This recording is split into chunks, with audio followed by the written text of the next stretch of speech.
కీర్తి లా క్లాసెస్కి అందరికీ వెల్కమ్ అండి. ఏఐబి క్యాండిడేట్స్కి హెల్ప్ఫుల్గా ఉండే దానికోసం కండక్ట్ చేస్తున్నటువంటి ఈ క్లాసులో భాగంగా ఇవాళ మనం సిపిసి లో ఉన్నటువంటి ప్రాబ్లమ్స్ అయితే తెలుసుకునే ప్రయత్నం అయితే చేద్దాం. నిన్నటి క్లాస్లో మనం సెక్షన్ 100 వరకు అయితే చదువుకున్నాం కదా.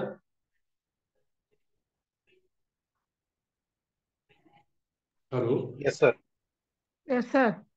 ఈ రోజు మనం సెక్షన్ 100 ఏ నుంచి అయితే చదువుకుంటాం. లెక్చర్స్ అందరూ మ్యూట్ చేసుకోండి. వీడియోస్ నాట్ అలౌడ్ మన క్లాస్లో. సెక్షన్ 100A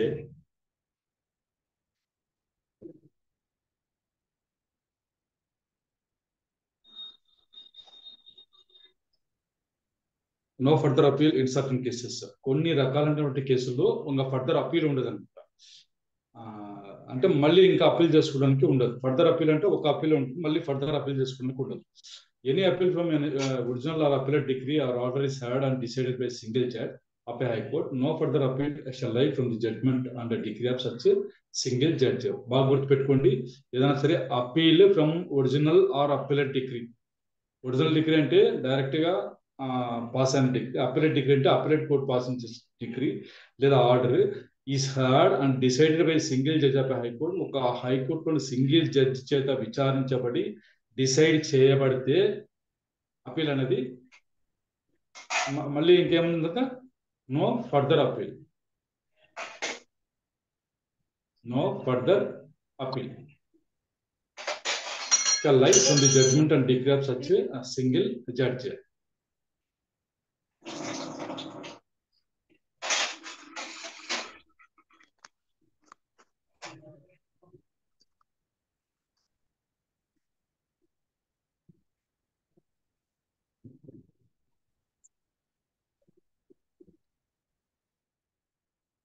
ఆ జడ్జి ఇచ్చిన తీర్పు పైన మళ్ళీ ఫర్దర్ అప్పీల్ అయితే ఉండదు అని చెప్తున్నారు. ఇది సెక్షన్ 100A. బాగా గుర్తుపెట్టుకోండి. ఒకసారి సింగిల్ జడ్జి ఆఫ్ హైకోర్టు ఏదైనా సరే అప్పీల్ని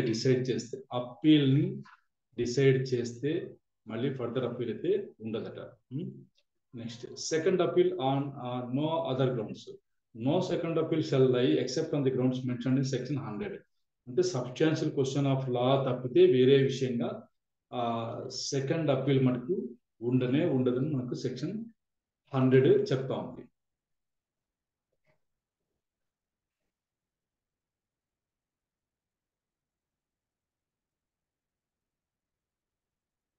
తర్వాత 102 ఏం చెప్తుంది, no second appeal in certain cases. కొన్ని కేసుల్లో సెకండ్ అప్పీల్ ఉండదట. ఏది, no second appeal shall lie from any decree నుంచి when the subject matter of the original suit is for recover of money not exceeding 25,000 rupees. 25,000 రూపాయల కన్నా ఎక్కువ లేదనుకోండి, అది మటుకు దానిపైన సెకండ్ అప్పీల్ అయితే ఇంకా ఉండదు అని చెప్పి చెప్తున్నారు.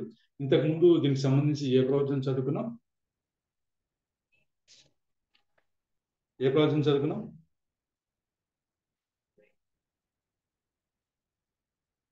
సార్ సెక్షన్ 100 సార్ కాదు. ఇప్పుడు మనం చదివింది no second appeal in certain cases అన్నాము. నాట్ ఎక్సీడింగ్ 25,000 రూపీస్, 25,000 రూపీస్ కి మించకపోతే దానిపైన సెకండ్ అప్పీల్ ఉండదు అని చెప్పేసి 102 చెప్తోంది. ఇంతకుముందు మన సెక్షన్ 96 ఒకసారి వస్తారా? 96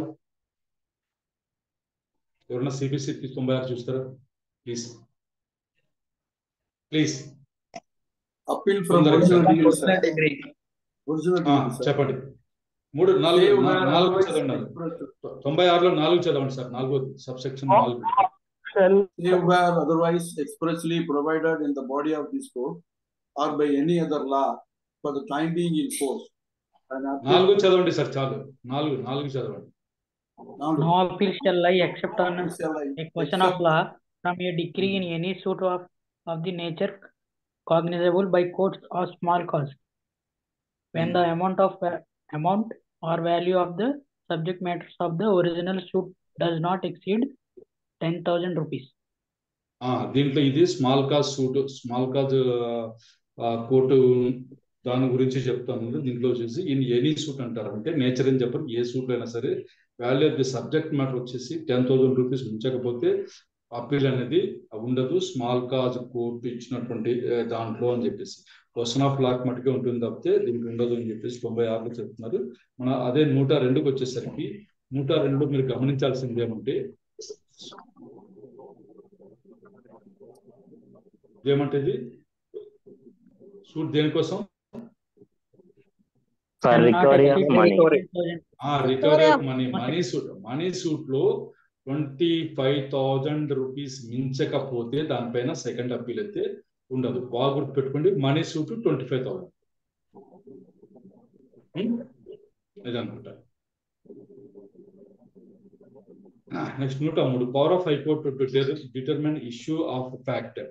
ఇష్యూ ఆఫ్ ఫ్యాక్ట్ మనకు ఇష్యూస్ వచ్చేసి 2 రకాలు ఉంటాయి. లా గురించి వచ్చేసి ఫ్యాక్ట్ గురించి వచ్చేస్తుంది. లా గురించి ఏమొస్తుంది అంటే whether the suit is barred by limitation అన్నది అనుకోండి, అది ఇష్యూ ఆఫ్ లా అన్నమాట. అంటే చట్టం గురించి చెప్తుంది కదా, ఈ సూటు లిమిటేషన్ మించిపోయిందా లేదా అన్నది ఒక చట్టం చెప్తుంది. మీకు సూట్ లిమిటేషన్ లోపల ఉందా వెళ్ళిపోయిందా అన్నది చట్టం చెప్తుంది, ఒక లా చెప్తుంది, లిమిటేషన్ యాక్ట్ చెప్తుంది. అది ఇష్యూ ఆఫ్ లా అనమాట. ఇష్యూ ఆఫ్ ఫ్యాక్ట్ ఏంటి? ఇష్యూ ఆఫ్ ఫ్యాక్ట్ అంటే whether the defendant borrowed the amount from the plaintiff అన్నది, ఆడ అప్పు తీసుకున్నాడా లేదా అన్నది వాస్తవం గురించి. అంటే ఆ ఫ్యాక్ట్ అన్నది ఇష్యూ ఆఫ్ ఫ్యాక్ట్ అనమాట. Issue of law, issue of fact 2 రకాలైనటువంటి ఇష్యూస్ ఉంటాయి ప్రతి దీంట్లో. 103 ఏం చెప్తుంది? In any second appeal not first appeal, second appeal the high court may determine any issue, ఏ ఇష్యూ అయినా డిటర్మిన్ చేయొచ్చట.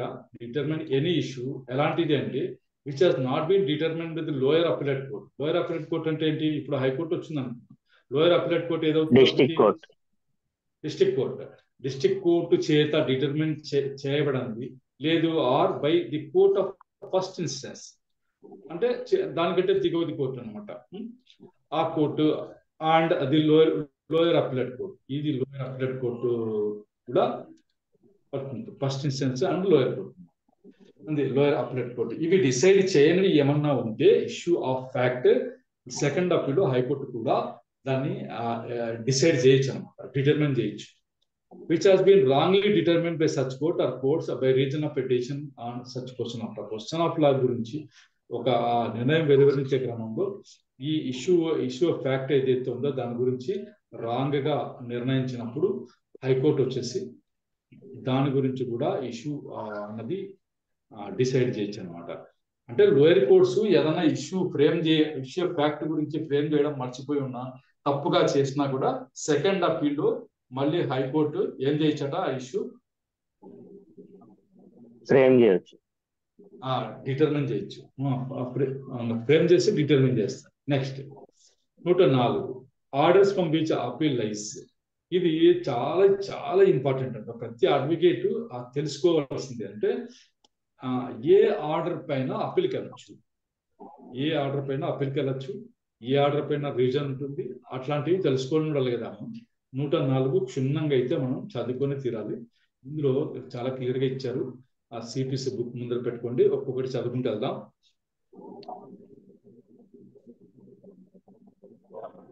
35A ఏముంది? 35A an order under section 35A. 35A ఏముంది? Compensatory cost in respect of false or vexatious claims.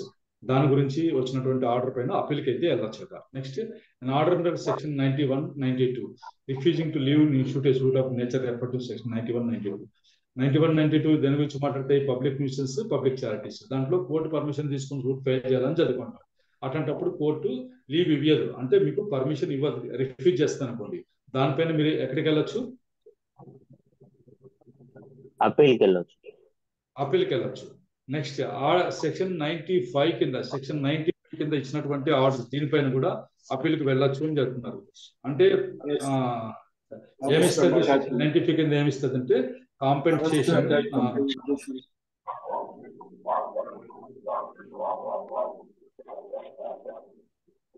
arrest and detention, arrest and injection and attachment, sir. Compensation, arrest, attachment, injection అన్నది insertion ground పైన తీసుకున్నప్పుడు దానికి సంబంధించి నష్టపరిహారం ఇవ్వమని చెప్పేసి ఒక ఆర్డర్ పాస్ చేస్తుంది కదా, దానిపైన కూడా మీరు అప్పీల్కు వెళ్ళొచ్చు అనమాట.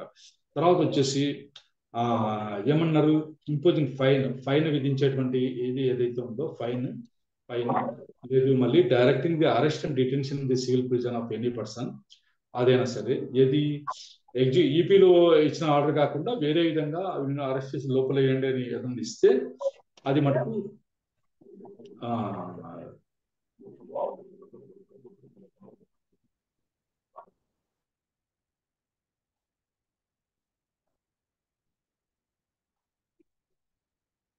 కాదు, ఎక్సెప్ట్ దట్ అనమాట. మామూలుగా ఈపీలో వచ్చేటువంటి అరెస్ట్ వారెంట్ కాకుండా వేరే విధంగా మామూలుగా అరెస్ట్ డిటెన్షన్ సివిల్ ప్రిజన్ ఇచ్చిన ఆర్డర్ మళ్ళీ ఫైన్ విధిస్తూ ఇచ్చేటువంటి ఆర్డర్ ఏదైతే ఉందో ఆదేశం, దానిపైన కూడా మీరు అప్పీల్కి వెళ్ళొచ్చు. Next order, any order made under rules from which and appeal is rules ప్రకారం ఎక్స్ప్రెస్ గా ఈ ఆర్డర్ పైన అప్పీల్ ఉంటుంది అని ఎక్స్ప్రెస్ గా ఈ సిపిసిలో రాయబడి ఉంటే ఆ ఆర్డర్ పైన కూడా మనం అప్పీల్కి అయితే వెళ్ళొచ్చు అనమాట. తర్వాత నో అప్పీల్ షల్ లై against any order specified in clause FF except on the ground that no order or an order for the payment of a less amount but ought OU GHT ought to have been made. అంటే FF ఏమని చెప్తుందంటే మీకు FF అన్నది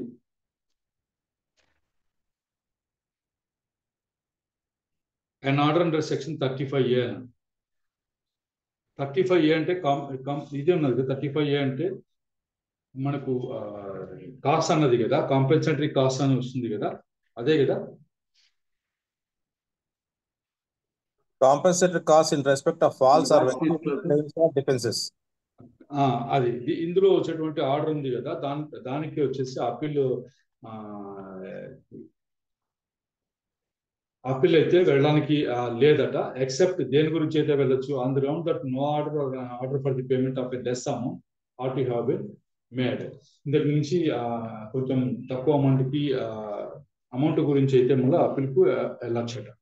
తర్వాత వచ్చేసి no appeal shall lie from any order pass in appeal under this section. అంటే ఈ section కింద పాస్ చేసినటువంటి ఆర్డర్ పైన మళ్ళీ అప్పీల్ అయితే ఉండదు అనమాట. అప్పీల్ అయితే ఉండదు. ఈ సెక్షన్ ఎవరికి అధికారం ఇస్తూ ఉంది, ఆర్డర్స్ ఫ్రమ్ విచ్ అప్పీల్ లైస్ అని చెప్పేసి అప్పీలేట్ కోర్ట్స్కే కదా. అప్పీల్ ఎవరికి పోతుంది మామూలుగా, అప్పీలేట్ కోర్ట్స్. అప్పీలేట్స్ కోర్ట్స్ ఈ సెక్షన్ కింద ఇచ్చినటువంటి ఆర్డర్ పైన మళ్ళీ ఇంకొకటి మళ్ళీ అప్పీల్ అనేది ఉండదు అనమాట. నెక్స్ట్ అదర్ ఆర్డర్స్, ఈ ఆర్డర్స్ కాకుండా అంటే ఇప్పుడు చదువుకున్నాం కదా సెక్షన్ 104లో ఉండే ఆర్డర్స్ కాకుండా వేరే ఆర్డర్స్ అన్నప్పుడు other orders. No appeal from any order made by a court in the exercise of the original or appellate jurisdiction but where decree is appealed from any error, defect, irregularity in any order affecting the relation of the case may be set forth as a ground of objection in the memorandum of appeal. పైన చెప్పిన విధంగా కాకుండా మిగతా orders కి సంబంధించి appeal అయితే ఉండదు అన్నారు. కాకపోతే ఈ ఎర్రర్, డిఫెక్ట్, ఇర్రెగ్యులారిటీ ఆర్డర్లో ఉన్న దాన్ని బట్టి కోర్టు యొక్క నిర్ణయం ప్రభావితం అయ్యేటట్టుగా ఉంటే అది మనకు మెమరాండమ్ ఆఫ్ అప్పీల్ ఉంటుంది కదా, మెమో ఆఫ్ అప్పీల్, దాంట్లో ఒక గ్రౌండ్కి అయితే చూపించు. గ్రౌండ్ అనేది రాస్తారు కదా, గ్రౌండ్స్ ఫర్ అప్పీల్ అని రాస్తారు కదా, దాంట్లో అబ్జెక్షన్ అని చెప్పేసి ఈ పాయింట్ కూడా రాయొచ్చు అనమాట. అంటే ఇచ్చినటువంటి ఆర్డర్ వేరే, డిగ్రీ వేరే. ఆర్డర్లో డిఫెక్ట్, ఇర్రెగ్యులారిటీ, ఎర్రర్ ఉంది కాబట్టి ఈ డిఫెక్ట్ వల్ల ఈ decision of the court effect అవుతాం చెప్పేసి దానివల్ల ఇది ప్రభావితం అవుతుందని చెప్పేసి గ్రౌండ్గా తీసుకోవచ్చట. తర్వాత where any party agreed with an order of remand from which an appeal lies does not appeal thereupon, he shall be precluded from disputing its correct. మామూలుగా అప్పీలేట్ కోర్టు నుంచి కింది కోర్టుకి రిమాండ్ అవుతూ ఉంటాయి కేసులు, తెలుసా మీకు? ఏమవుతాయి? రిమాండ్ అవుతాయి అంటే మళ్ళీ ఇంకోసారి విచారించమని చెప్పేసి పంపిస్తూ ఉంటారు. రిమాండ్ అయినప్పుడు అతనికి దానిపైన కూడా అప్పీల్కి వెళ్ళే అవకాశం అయితే ఉంటుంది. ఒక పార్టీకి దానిపైన అప్పీల్కి వెళ్ళే అవకాశం ఉంటుంది. అయినా సరే అతను అప్పీల్ చేసుకోలేదనుకోండి, డస్ నాట్ అప్పీల్, దాని నుంచి ఆయన అప్పీల్ చేసుకోలేదనుకోండి, అప్పుడు ఏమవుతుంది అంటే he shall be precluded from disputing its correctness. ఇది కరెక్ట్ కాదు అని డిస్ప్యూట్ చేసే అవకాశం అయితే అతనికి ఉండదు, అతను ప్రెక్లూడెడ్ అంటే అతనికి అవకాశం అయితే ఉండదు అనమాట. రిమాండ్ చేసి పాస్ చేసినటువంటి ఆర్డర్ పైన, రిమాండ్ చేస్తూ పాస్ చేసిన ఆర్డర్ పైన అప్పీల్కి వెళ్లకుండా మానుకుంటే తర్వాత దాని గురించి మీరు డిస్ప్యూట్ అయితే చేయలేరు అని చెప్పేసి చెప్తా ఉంది సెక్షన్ 105(2). బుక్ ముందర పెట్టుకుని చూస్తూ ఉండండి దయచేసి. మనం అవుట్లైన్ మాత్రమే చదువుకుంటున్నాం, కేవలం for the purpose of examination. డీటెయిల్గా వెళ్ళడంలా, డీటెయిల్గా మళ్ళీ ఫుల్ క్లాసులు జరిగినప్పుడు మీరు రెగ్యులర్ క్లాసుల్లో కావాలంటే వద్దురు. కానీ నెక్స్ట్ 106 వచ్చేసి what courts to hear appeals. మరి అప్పీల్స్ ఎవరు వినాలి, ఎవరు విచారించాలి అని అంటాం కదా. Where an appeal from an order is allowed, it shall lie to the court to which an appeal would lie from the decree in the suit in which such order was made అనమాట. మామూలుగా అయితే ఒక order ఉంది, ఈ order పైన appeal పోవచ్చు అని చెప్పేసి మనం ఎక్కడ చదువుకున్నాం, ఇవన్నీ చూసుకున్నామా? ఆర్డర్స్ ఫ్రమ్ విచ్ అప్పీల్ లైస్ అని. ఏ సెక్షన్ ఇది? 104 104 చదువుకున్నాం. ఈ ఆర్డర్ల పైన అప్పీల్ పోవచ్చు అని. ఎక్కడికి వెళ్ళాలి అన్నది మనకు 106 చెప్తాది. ఏ చెప్తుంది? 106 106 చెప్తుంది. 106 ఏం చెప్తుంది? Where an appeal from an order is allowed. ఒక ఆర్డర్ నుంచి అప్పీల్ అయితే అలౌ చేయబడింది, అది ఎక్కడికి వెళ్ళాలి? It shall lie to the court. ఏ కోర్టుకు వెళ్ళాలి అంటే to which an appeal would lie from the decree in the suit in which such order was made. ఒకవేళ ఇప్పుడు ఈ సూట్ లో ఆర్డర్ వేసింది, OS 100/2024 అనే కేసులో ఒక ఆర్డర్ అయితే వేసింది కోర్టు. దానిపైన మనం అప్పీల్కి అయితే వెళ్ళచ్చు. ఏ కోర్టుకు వెళ్ళాలంటే ఒకవేళ ఈ OS 100/2004 డిగ్రీ పాస్ అయింది అనుకోండి, దీనిపైన ఏ కోర్టుకు మనం అప్పీల్కి వెళ్తామో ఆ కోర్టుకే ఆర్డర్ పైన కూడా అప్పీల్కి వెళ్ళాలి అని అందులో రాస్తారు 106లో. సరే, అంటే ఆ సూట్ లో డిగ్రీ పాస్ అయితే ఎక్కడికైతే అప్పీల్కి వెళ్తారో, ఆ సూట్ లో ఏదైతే డిగ్రీ పాస్ అయితే దాని మీద అప్పీల్కి ఎక్కడికి వెళ్తారో ఈ ఆర్డర్ పైన కూడా మీరు అక్కడికే వెళ్ళాలి అని చెప్పేసి 106 మనకు చెప్తాం section.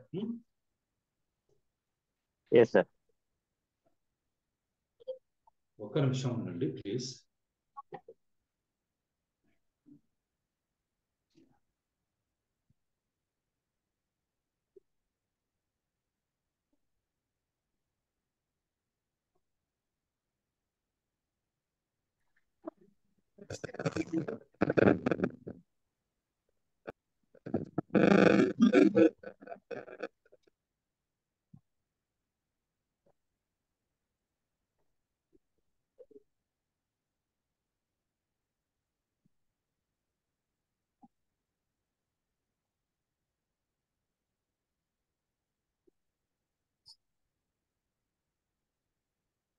Next, where such order is made by a court not being a high court in appellate jurisdiction, then appeal lies to the high court.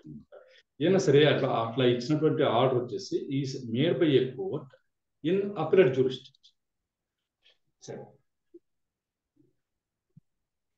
JCJ కోర్టులో ఒక సూట్ నడిచింది, దానిపైన అప్పీల్కి పోతామా? ఎక్కడికి? హైకోర్టు. మామూలుగా అయితే సీనియర్ సివిల్ జడ్జి కోర్టుమా, district head quarter లో అయితే కనుక జిల్లా కోర్టుకి వేసుకోవాల్సి ఉంటుంది. జిల్లా కోర్టుకి వేస్తాం. జిల్లా కోర్టు ఏం చేస్తుంది? ఏదైనా సరే ఒక ఆర్డర్ పాస్ చేస్తుంది. ఆర్డర్ పైన ఎక్కడికి వెళ్ళాలి? అప్పీల్కి ఏం చెప్తున్నారు? హైకోర్టుకి సార్, హైకోర్టుకు వెళ్ళాలని చెప్తున్నారు. ఇది అన్నమాట. ఎందుకంటే ఆ జిల్లా కోర్టు అన్నది ఈ ఆర్డర్ ఎప్పుడు పాస్ చేసిందంటే ఇన్ అప్పీలేట్ జ్యూరిస్డిక్షన్ లో, అది అప్పీల్ విచారిస్తున్నప్పుడు ఆర్డర్ పాస్ చేసింది. కాబట్టి ఆర్డర్ పైన ఇంకా హైకోర్టుకు మటుకే వెళ్ళాలి అని చెప్పేసి ఈ 106 చెప్తా ఉంది. మామూలుగా అయితే ఎక్కడికి వెళ్ళాలి? ఆర్డర్ పైన అప్పీల్కి వెళ్ళాలంటే సూట్ లో డిగ్రీ పైన ఎక్కడికైతే పోతావో అప్పీల్కి, దీన్ని కూడా అక్కడికే పో అని చెప్పేసి 106 అయితే చెప్తాం. మరి అప్పీలేట్ కోర్టుకి ఏం పవర్స్ ఉంటాయని సెక్షన్ 107 చెప్తుంది. డీటెయిల్ గా చూసుకుందాం. ఇది కూడా ఇంపార్టెంట్. ఏమన్నారు? ఏ ఆర్డర్ పైన మనం అప్పీల్కి వెళ్ళొచ్చు అన్నది మనం ఖచ్చితంగా తెలుసుకునే తీరాలి. అయిందా? ఖచ్చితంగా తెలుసుకునే తీరాలి. తర్వాత వచ్చేసి ఇది కూడా ఇంపార్టెంట్. ఏమి ఉంటాయి పవర్స్? అప్పీలేట్ కోర్టుకి ఏం పవర్స్ ఉంటాయి? అప్పీల్ ఊరికే డిసైడ్ చేయడం వల్ల ఇంకా ఏమైనా ఉంటుందా అన్నది చూసుకుందాం. And appellate court shall have power ఇదంట to determine a case finally, అంతిమంగా ఒక కేసుని డిసైడ్ చేయొచ్చట, టు రిమాండ్ ఏ కేసు మళ్ళీ కింది కోర్టుకి పంపించట, to frame issues and refer them to further. మళ్ళీ అరే ఇష్యూస్ ఫ్రేమ్ చేయకుండా వదిలేసాము, ఈ ఇష్యూస్ ఫ్రేమ్ చేస్తున్నాను నేను, దీనిపైన మళ్ళీ విచారణ చేయండి అని చెప్పేసి ఇష్యూస్ ఫ్రేమ్ చేసి మళ్ళీ కింది కోర్టుకి పంపిస్తాను, దీనిపైన విచారణ చేయండి అని చెప్పేసి. ఇది ముఖ్యమైన విషయం. ఇదేమనంటే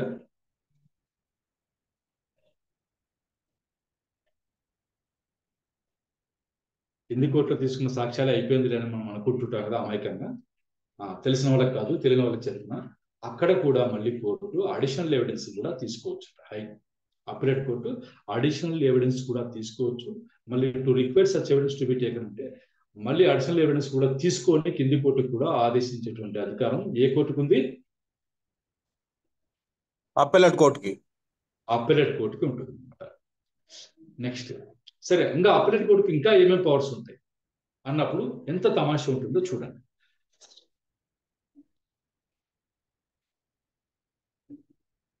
107 ఏం చెప్తుంది?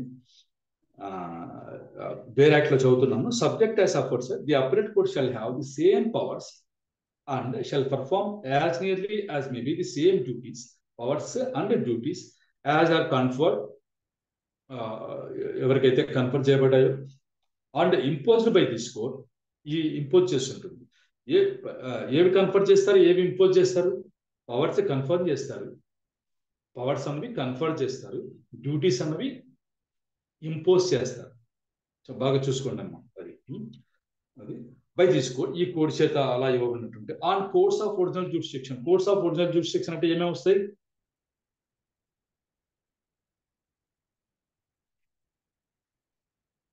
కోర్ట్స్ ఆఫ్ ఒరిజినల్ జ్యూరిస్డిక్షన్ అంటే ఏమేమి వస్తాయి? Civil court sir. మనకు చేసి ఇప్పుడు మామూలుగా ఎవరి suit shall be ఇన్స్టిట్యూటెడ్ in lowest court అని చెప్పేసి అనుకుంటాం కదా. మనకు ఓఎస్ నంబర్ ఎందుకు ఇస్తారు? ఓఎస్ నంబర్ ఫస్ట్ ఏమిటి? ఓ అంటే ఏంటి? Original suit sir. Original suit sir. అదే ఒరిజినల్ జ్యూరిస్డిక్షన్ అని అర్థం. ఓపీ అంటే ఏంటి? Original petition.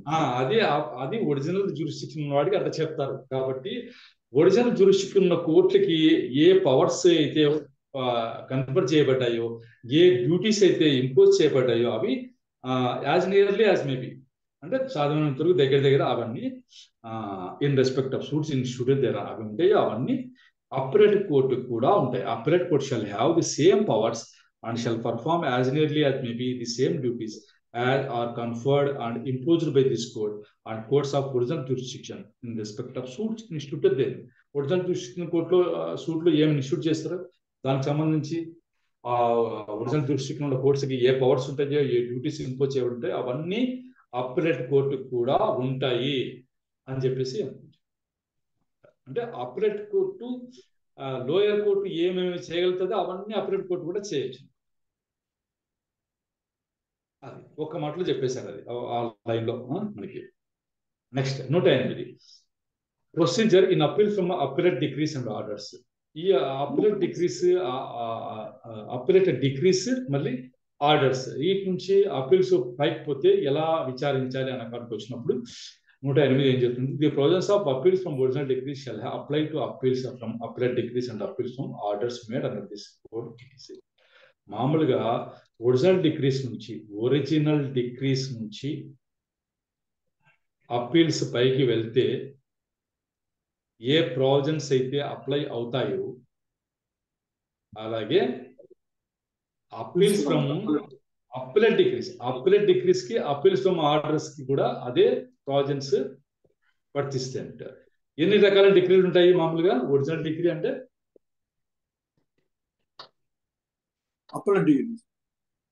అదే అది ఒరిజినల్ డిగ్రీస్ పైన అప్పీల్కి వెళ్తే ఏదైతే ప్రావిజన్స్ వర్తిస్తాయో అప్పీలేట్ డిగ్రీ పైన కానీ అప్పీల్స్ ఫ్రమ్ ఆర్డర్స్ పైన కానీ వెళ్ళినప్పుడు అవే ప్రావిజన్స్ దానికి సంబంధించిన రూల్సే వర్తిస్తాయి అని చెప్పేసి మనకు సెక్షన్ 108 చెప్తా ఉంది. సరే, ఇది ఇంపార్టెంట్. ఇది చాలా చాలా ఇంపార్టెంట్, ప్రతి ఒక్కరు తెలుసుకోవాల్సింది. When appeal lies to the supreme కోర్టుకి అప్పీల్ ఎప్పుడు వెళ్ళచ్చు, అప్పీల్ ఎప్పుడు ఉంటుంది, ఎప్పుడు వెళ్ళచ్చు అంటే ఇక్కడ ఏం రాశారు?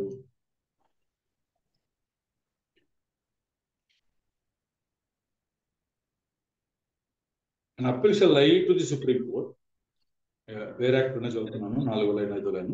An appeal shall lie to Supreme Court from any judgment, decree or final order in a civil proceeding of a high court. In a civil proceeding of a high court. Important.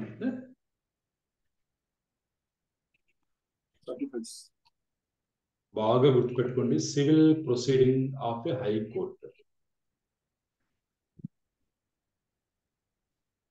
ఉందా? Civil proceeding high court ఏదంట, ఏమేమి ఇచ్చారు మీకు? Judgment, decree or final order. దాని నుంచి ఎవరిచ్చింది? ఇది civil proceedings of high court నుంచి వచ్చింది. మళ్ళీ దానికి కూడా కండిషన్ ఏం పెట్టారు? If the high court సర్టిఫైస్ that, high court certify చేయాలంట ఏమని? That the case involves substantial question of law of general importance. దీంట్లో ఈ కేసులో ఒక సబ్స్టాన్షియల్ క్వశ్చన్ ఆఫ్ లా అయితే ఉంది, దానికి ఏ ఇంపార్టెన్స్ ఉందంటే జనరల్ ఇంపార్టెన్స్. జనరల్ అంటే సాధారణమైన ఇంపార్టెన్స్ అని కాదు, అందరికీ తెలియాలి, ఇది చాలా పెద్ద ఇంపార్టెన్స్ ఉంది దీనికి అన్నటువంటి క్వశ్చన్ ఇన్వాల్వ్ అయితే అది సర్టిఫై చేస్తుంది. అంటే this case involves A substantial question of law of general importance అని చెప్పి సర్టిఫికేట్ ఇస్తేనే మీరు పైకి రాను. మళ్ళీ తర్వాత వచ్చేసి మళ్ళీ that in the opinion of high court this side question needs to be decided by the supreme court. ఈ క్వశ్చన్ అయితే మేము డిసైడ్ చేయలేము, ఇది సుప్రీంకోర్టు మాత్రమే డిసైడ్ చేయాలి అని హైకోర్టు అభిప్రాయపడి సర్టిఫై చేస్తే అప్పుడు దానిపైన ఏముంటుంది? అప్పీల్కి వెళ్ళొచ్చు సార్. అప్పీల్కి వెళ్ళొచ్చు అనమాట.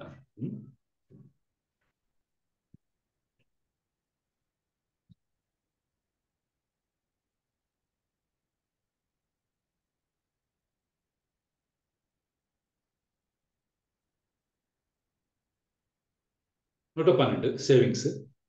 Nothing in this CPC shall be deemed to affect the powers of the Supreme Court under Article 136 or any other provisions of the Constitution.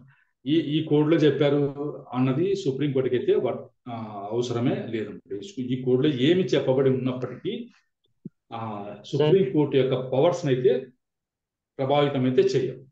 చెప్పండి సార్. 110, 111 అవసరం లేదా సార్? 110, 111 సార్ చేశారు. సార్ ఇప్పుడు ఏమర్థమైందంటే మీ దగ్గర బుక్ లేదని అర్థం కదా సార్? బుక్ ఉంది సార్. 110, 110 తర్వాత 111 సార్. ఒమిటెడ్ అని రాశారు కదా సార్. అవి రిపీల్డ్ అని ఉన్నాయి కదా సార్, చూసుకోండి ఒకసారి. ఓకే ఉన్నాయి. మీనింగ్ అంటే నాకు ఐడియా లేదు, అందుకని అడిగాను. Thank you sir. Okay sir. తర్వాత వచ్చేసి ఈ కోడ్లో ఏం చెప్పబడినప్పటికీ సుప్రీం కోర్టు పవర్స్ అయితే అఫెక్ట్ చేయవు అని చెప్తున్నాయి. మళ్ళీ ఈ సిపిసి కోడ్ అయితే ఈ సుప్రీం కోర్టు చేసినటువంటి రూల్స్ దేని గురించి? For the presentation of appeals to that court. Supreme కోర్టుకు అపీల్స్ ఎలా ఫైల్ చేయాలి అన్న దాని గురించి అప్పలేట్ రూల్స్ అన్ని ఉంటాయి. Appellate rules of supreme court ఉంటాయి. అవి కూడా దాని ప్రకారం ఆ రూల్స్ ని ఏమడుగు సిపిసిలో ఏం చెప్పినా సరే సుప్రీంకోర్టు ఫ్రేమ్ చేసిన రూల్సే ఏమవుతాయి? ప్రివేల్ అవుతాయి అనమాట, వర్తిస్తాయి. అవే ఈ సిపిసి వీటితో ఏం ఇంటర్ఫియర్ కాదనమాట.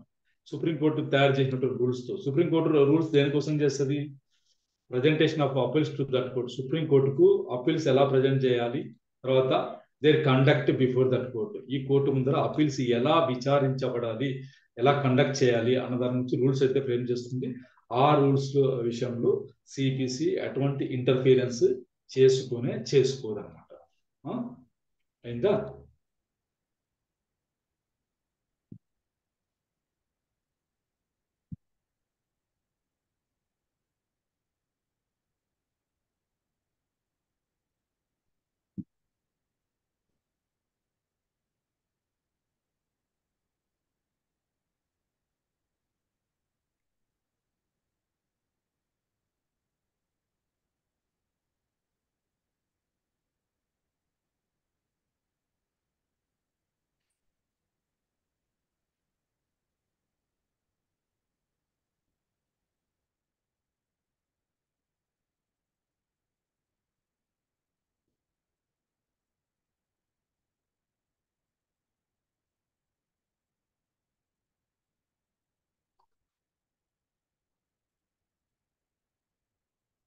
ఇది మీరు ఆ నెట్లోకి వెళ్ళి చూస్తే మీకు దానికి సంబంధించిన రూల్స్ అన్నీ ఉంటాయన్నమాట. సుప్రీంకోర్టు వెబ్సైట్కి పోతే దానికి సంబంధించిన రూల్స్ అన్నీ మీకు దొరుకుతాయి.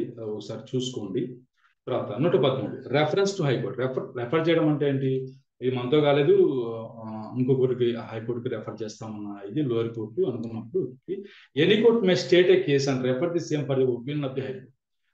దీనిపైన మీ అభిప్రాయం చెప్పండి అని అడుగుతూ ఏ కోర్టు అయినా సరే ఏ కేసునైనా సరే ఎక్కడికి రెఫర్ చేయొచ్చట? హైకోర్టుకి సార్. హైకోర్టుకి రెఫర్ చేయొచ్చు. High court and the high court may make such order there on as it things. పెట్టడానికి అది ఏది భాగం అనుకుంటే అది ఆ రకమైనటువంటి ఆర్డర్ పాస్ చేయొచ్చు అనమాట. అంటే హైకోర్టు యొక్క అభిప్రాయం కోర్టు ఏ కోర్టు అయినా సరే దానికి ఒక కేసుని పంపించు, రెఫర్ చేయొచ్చు. దాన్ని రెఫరెన్స్ అని అంటారు. Section 114 review. రివ్యూ అంటే ఏంటి? మామూలుగా పునర్విమర్శ. మరి రివ్యూ అంటే ఇంకోసారి చూడండి అని చెప్పి any person considering himself aggrieved అంటే దీనివల్ల ఈ ఆర్డర్ వల్ల తనకి బాధ అయితే కలిగింది, ఆయన వచ్చేసి may apply for review of judgment to the court which pass the decree. ఏ కోర్టు అయితే డిగ్రీ పాస్ చేసిందో ఆ కోర్టుకి అప్లికేషన్ అయితే పెట్టుకోవచ్చట బాధపడ్డవాడు. Or made the order and the court may make such order there on as the. అప్పుడు ఆ కోర్టు వచ్చేసి దానిపైన అలా పెట్టుకున్నటువంటి ఆర్డర్ పైన అలోడా డిస్మిస్గా ఏదో ఒకటి ఏది అది భాగం అనుకుంటే ఆ ఆర్డర్ అయితే పాస్ చేయొచ్చట. మరి ఏం చెప్తున్నారు? If the decree order from which an appeal is allowed but no appeal has been prepared. మరి అపీల్కి వెళ్ళగలిగి ఉండి కూడా అపీల్ అయితే ఫైల్ చేయబడి ఉండకూడదు. అలాంటప్పుడు లేదు, ఇంకా పైగా అపీలే లేదు దీనిపైన అన్నప్పుడు మాత్రమే ఏం చేయొచ్చు? రివ్యూ వేసుకోవచ్చు. Next revision. 115 కింద revision. The high court may call for the record of any case which has been decided by any court subordinate to such high court. తన కింద ఉన్నటువంటి సబార్డినేట్ కోర్టుల చేత డిసైడ్ చేయబడిన కేసు ఏదైనా ఉంటే ఆ కేసుకి సంబంధించిన రికార్డ్స్ అన్ని తెప్పించుకోవచ్చు high court. And which no appeal lies thereto and if such subordinate court appeals. మళ్ళీ అపీల్ ఉండకూడదు దానిపైన. అపీల్ ఉండకుండా ఉన్నటువంటి కేసు గురించి మాత్రమే రివిజన్ వస్తుంది. సార్ స్క్రీన్ కొంచెం పైకి చేస్తారా?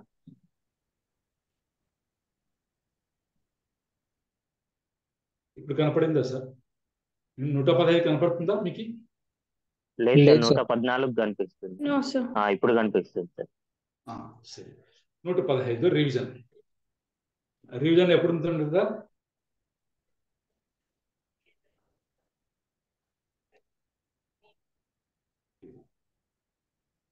అపీల్ లేనప్పుడు మాత్రమే రివిజన్ వస్తుంది. కింది కోర్టు డిసైడ్ చేసినటువంటి కేసుకు సంబంధించిన రికార్డ్స్ అన్ని కాల్ఫర్ చేసి తెప్పించుకోవచ్చు హైకోర్టు అని చెప్పి చెప్తున్నారు.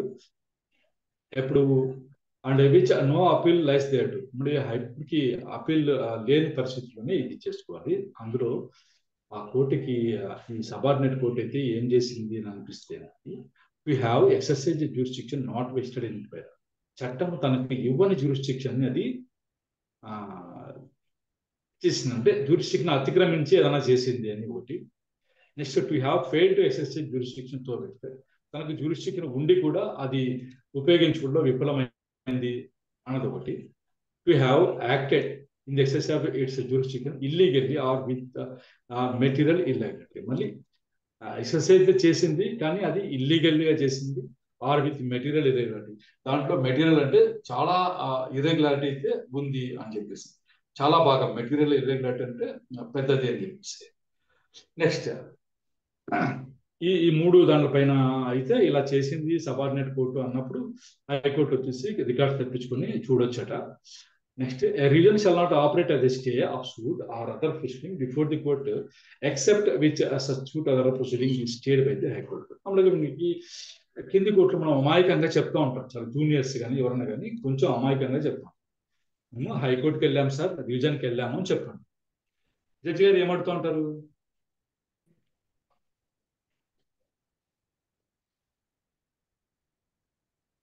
రివిజన్కి వెళ్ళారా అని అడుగుతారు. మీరు రివిజన్కి వెళ్ళాము మేము, హైకోర్టులో పెండింగ్ ఉంది అని చెప్తా ఉంటారు. ఆయన ఏమడుగుతారు జడ్జి గారు? స్టే ఏమన్నా ఉందా అని అడుగుతూ ఉంటారు. అడగరా? స్టే ఉందా అని చెప్తున్నాను. కాబట్టి మీరు రివిజన్ కు పోయినంత మాత్రాన ఆటోమేటిక్ గా స్టే వచ్చినట్లు కాదు, మీరు స్పెసిఫిక్ గా స్టే ఆర్డర్ తెచ్చుకుంటే తప్ప. అయిందా? Yes sir. రివిజన్కి వెళ్ళినప్పుడు మీరు దాంతో పాటు ఇంకో అయ్యే ఏం వేయాలి? స్టే అయ్యే వేయాలన్నమాట. మీకు except where such suit or other proceeding is stayed by the high court. అలా హైకోర్టు స్టే ఇస్తేనే ఆ కేసు స్టే వస్తుంది. కానీ ఆ సూట్ లో మేము స్టేకి వెళ్ళాం కాబట్టి ఆటోమేటిక్ స్టే ఇచ్చినట్లే హైకోర్టులో పెండింగ్ ఉండగా మీరు ఎలా చేస్తారు అని మీరు అడగరాదు కింది కోర్టు. కాబట్టి రీజన్ పోయినప్పుడు స్టే పిటిషన్ కూడా వేసుకోవాలని చెప్పేసి 115 చెప్తా ఉంది. సరే, 116 ఏం చెప్తా ఉంది? ఇవన్నీ ఇంపార్టెంట్ ఏం కాదు. Part to apply only to certain high courts. Part 9 of CPC applies only to high court, not in the court of judicial commission. Judicial commission కాకుండా మిగతా కోర్టులకు మాత్రం పార్ట్ 9 అయితే వర్తిస్తుందట. చూద్దాం. 117 application of code to high courts except as provided in this part or in part 10 or in rules, the provisions of this code shall apply to such high-courts. అన్ని హైకోర్టులకి ఇవే వర్తిస్తాయి అని చెప్పేసి చెప్తున్నారు. Prepare. Next 118 execution of decrees before ascertainment of costs. If any high court consider that a decree passed by it should be executed before the amount of cost can be ascertained by taxation, the high court may order that the decree shall be executed court with except the cost అనమాట. మామూలుగా ఒక ఏదైనా సరే high court ఏదైనా suit ఇదే చేసేది, suit అయితే decide చేసింది, డిగ్రీ అయితే పాస్ చేసి ఏమనుకుంటుంది high court? It should be executed before the amount of the cost can be ascertain by taxation. Taxation చేయడం ద్వారా కాస్ట్ ఎంత అయ్యాయి అన్నది అసర్టైన్ చేసుకోవాల్సి ఉంది అని అన్న పరిస్థితి ఉన్నప్పుడు, అంటే అంతవరకు మనం ఈపీ నిలబెట్టకుండా ఏం చేసిన court, the high court order that degree shall be executed court, వెంటనే డిగ్రీ అమలు చేయండి, కాస్ట్ సంగతి మళ్ళీ చూద్దాము అని హైకోర్టు ఆర్డర్ అయితే వేయించట. మామూలుగా డిగ్రీ కాపీలు ఏమొస్తాయి?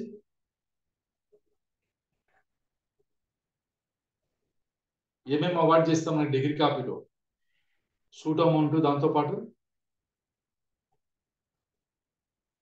కాస్ట్ ఆఫ్ ది సూట్ కూడా ఇస్తారు. మీరు ఈపీ ఫైల్ చేసి ఆ కాస్ట్ మీకు అయిన ఖర్చులు కూడా మీరు రాబట్టుకోవచ్చు. అదే హైకోర్టు ఒకవేళ తను పాస్ చేసిన డిగ్రీ విషయంలో ఇది దీనికి ఎంత ఖర్చు అయ్యాయో అన్నది నిర్ణయించాలంటే టాక్సేషన్ ద్వారానే సాధ్యమవుతుంది. దాని ద్వారానే మనం అసర్టైన్ చేసుకోవచ్చు అన్న పరిస్థితుల్లో ఈ డిగ్రీని వెంటనే అమలు చేయాలి, ఈపీ ఫైల్ చేయాలి అనుకున్నప్పుడు ఆ కోర్టు అలాగే ఆర్డర్ వేయించట. కాస్ట్ పక్కన పెట్టేసి మిగతా దాన్ని మాత్రం ఫోర్త్ విత్ ఎగ్జిక్యూట్ చేయమని చెప్పి ఆర్డర్ అయితే వేయించట. ఇది హైకోర్టు పాస్ చేసినటువంటి డిగ్రీ విషయంలోనే, మిగతా విషయంలో కాదు. నెక్స్ట్ మామూలుగా 119 unauthorised person not to address court. ఈ ఆథరైజేషన్ లేని వ్యక్తులు కోర్టును అయితే అడ్రస్ చేయకూడదు, అంటే కోర్టును ఉద్దేశించి మాట్లాడకూడదు. Nothing in this court shall be deemed to authorise any person on behalf of another to address the court in exercise its original jurisdiction or to examine witness. వాళ్ళకి అధికారం అయితే లేదా అనాథరైజ్డ్ పర్సన్స్ ఈ రకంగా కోర్టుతో మాట్లాడలేదు, విట్నెస్ కూడా examine చేయలేరు అనమాట. 120 provisions not applicable to High Court in original civil jurisdiction. The provisions of section 16, 17 and 20 of CPC, section 16, 17 and 20 of CPC shall not apply to the High Court in the exercise of its original jurisdiction. చెప్తున్నారు. ఏమేం చెప్తున్నారు? 16, 17. 16 ఏమంటారు? suits to be instituted where just subject matter situate అన్నది ఒకటి. 16, 17 వచ్చేసి suits for immovable property situated within jurisdiction of different courts అని చెప్పేసి ఇది ఒకటి. 16, 17 20 వచ్చేసి other suits to be instituted where different resides of cause of action arises అనేది ఒకటి. ఇవి అప్లై అయ్యేటువంటి హైకోర్టుకు, మళ్ళీ హైకోర్టు ఆ suit decide చేయగలుగుతుందా?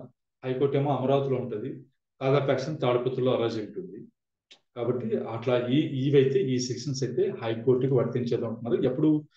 In the exercise of it's original civil jurisdiction. హైకోర్టుకి ఎప్పటికీ రాష్ట్రం అంతటి మీద ఏముంటుంది?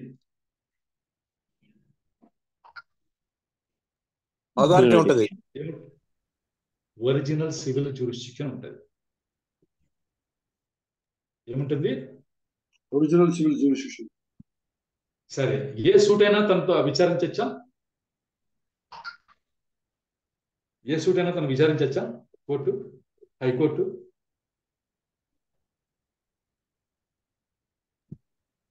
ఓన్లీ అప్పీల్ కి వచ్చినాయి చేయొచ్చు. ఏమన్నారు సార్? ఓన్లీ అప్పీల్ గురించి వచ్చినాయి చేయొచ్చు.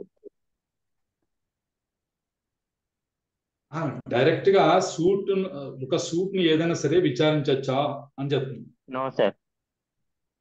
హైకోర్టు చేయితా? లేదు సార్. చేయొచ్చు.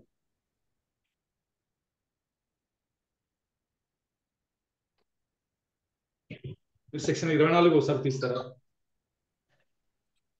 Yes sir. High court trial conduct చేయొచ్చు కదా సార్? హైకోర్టు చేయొచ్చు. అదే పర్మిషన్ ఉంది కదా? సెక్షన్ 24లో ఉంది మనకి. అదనమాట. దాన్ని ఒరిజినల్ జ్యూరిస్డిక్షన్ రాష్ట్రం అంతా కలిగి ఉంటుంది. ఇది మామూలుగా ఒరిజినల్ జ్యూరిస్డిక్షన్ డిస్ట్రిక్ట్ కోర్టుకి ఏ పైన ఉంటుంది? జిల్లా అంతా ఉంటుంది అనమాట. అది next, effect of rules in first schedule 121 ఏం చెప్తుంది? The rules in the first schedule shall have effect as if enacted in the body of this code until annulled or altered in accordance with the provisions of this part X. Part 10లో ఉన్నటువంటి provisions ద్వారా annul చేయబడిన alter చేయబడితే తప్ప ఈ rules in the first schedule shall have effect as if enacted in the body of this code. ఈ body of this code, ఈ code యొక్క బాడీలోనే ఇది కూడా భాగమై ఉంది అని భావించుకోబడుతుంది. ఈ రూల్స్ కూడా భాగమై ఉంటాయి అని చెప్తున్నారు. Until annulled or altered in accordance with the provisions of this part X అనమాట. పార్ట్ ఎక్స్ సిపిసిలో ఉన్నటువంటి పార్ట్ ఎక్స్ లో ఉన్నటువంటి ప్రొవిజన్స్ ప్రకారం అనల్ లేదా ఆల్టర్ చేయబడినంత వరకు ఈ రూల్స్ ఫస్ట్ షెడ్యూల్ వచ్చేసి ఈ సిపిసితో పాటు ఉన్నట్లుగానే ఆ ఎఫెక్ట్ కలిగి ఉంటాయి అన్నమాట. మరి ఫస్ట్ షెడ్యూల్ ఏంటి సార్ అని మీరు అనుకోవచ్చు. ఫస్ట్ షెడ్యూల్లో ఏముంటాయి? ఫస్ట్ షెడ్యూల్లో ఏముంటాయి? ఆర్డర్స్ ఉంటాయి. హెడ్డింగ్ చూడండి, ఆర్డర్ 1 పైన ఫస్ట్ షెడ్యూల్ అని ఉంటుంది. ఉందా? రూల్స్ ఆర్డర్ 1 పైన ఫస్ట్ షెడ్యూల్ ఉంటుంది. ఆ ఫస్ట్ షెడ్యూల్ లో ఇంకా ఆర్డర్ 1 నుంచి మనకి 51, 52 ఉన్నాయి కదా, అంతవరకు ఉంటాయి. అందులో ఉన్న రూల్స్ అన్ని సిపిసిలో భాగంగానే పరిగణించబడతాయి. Until annulled or altered in accordance with the provisions of this part X. ఈ పార్ట్ ఎక్స్ లో ఉన్నటువంటి ప్రొవిజన్స్ ద్వారా annulled లేదా ఆల్టర్ చేయబడితే తప్ప ఇవి దాని భాగంగానే ఉంటాయి. సరే, 122 ఏం చెప్తుంది? Power of certain high court to make rules. Certain high courts, కొన్ని హైకోర్ట్స్ రూల్స్ అయితే చేయించట. ఏం చేయొచ్చు అంటే, high courts from time to time కాలానుగుణంగా ఏం చేయొచ్చు అంటే, ఆఫ్టర్ ప్రీవియస్ గా పబ్లిష్ చేసి make rules regulating their own procedure and the procedure of the civil code subject to their superintendence and may by such rules annul, alter or add to all or any of the rules in the first schedule. High court కూడా ఏం చేసేట? Rules ని frame చేసుకోవచ్చు. High court కూడా rules ని frame చేయొచ్చు. Sections మీకు orders లో ఉన్న డిఫరెన్స్ ఏంటంటే, హైకోర్టుకి పవర్ ఏముంటుందంటే ఈ రూల్స్ అయితే మార్చగలుగుతుంది, సెక్షన్స్ అయితే మార్చలేదు అనమాట. ఈ రూల్స్ అయితే అది మార్చొచ్చు అదనమాట. అర్థమైందా? ఒక్క నిమిషం ఉండండి.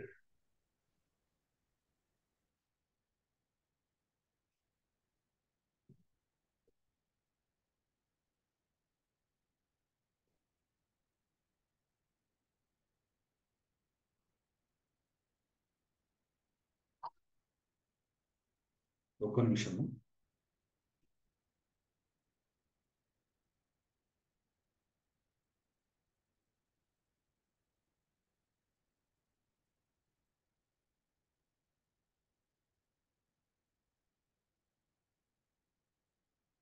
ఇటు స్క్రీన్ పైన ఇప్పుడు ఏం కనబడుతుంది?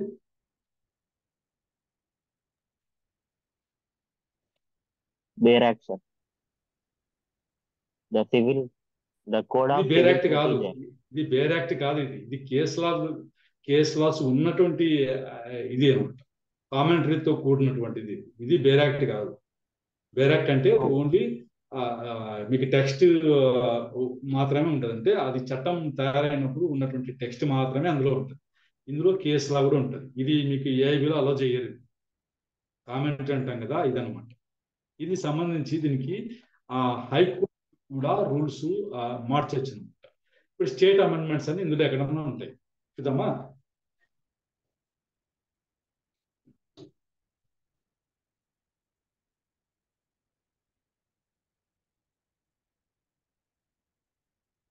స్టేట్ అమెండ్మెంట్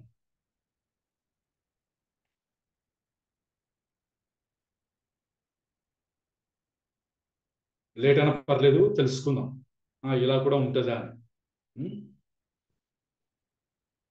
స్టేట్ అమెండ్మెంట్ ఉంది అక్కడ కనపడిందా? గుజరాత్ అని స్టేట్ అమెండ్మెంట్ గుజరాత్ కనబడింది సార్, కనబడింది. ఈ సెక్షన్ ఇదే మార్చింది కదా. In it's application to city of Ahmedabad in section 8 in the opening para after the words Calcutta, Madras and Bombay inserted అని చెప్పేసి పెట్టారు. ఇది స్టేట్ అమెండ్మెంట్ గుజరాత్ చేసింది. నెక్స్ట్ వచ్చేసి మీకు మహారాష్ట్ర కింద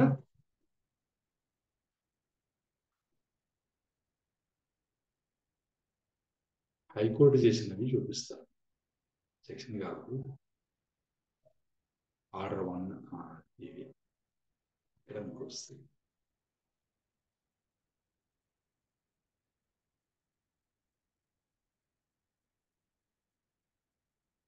ఏమైనా ఉంటాయి? స్టేట్ అమెండ్మెంట్ ఉత్తరప్రదేశ్ ఉందా?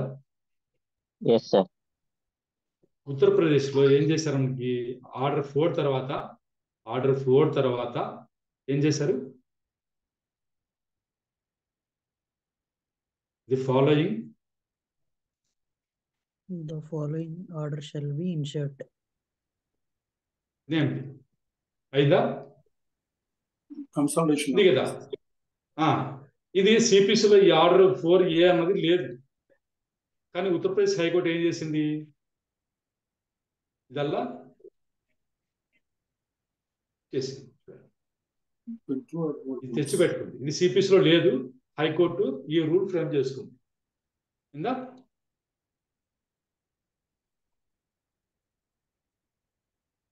సరే.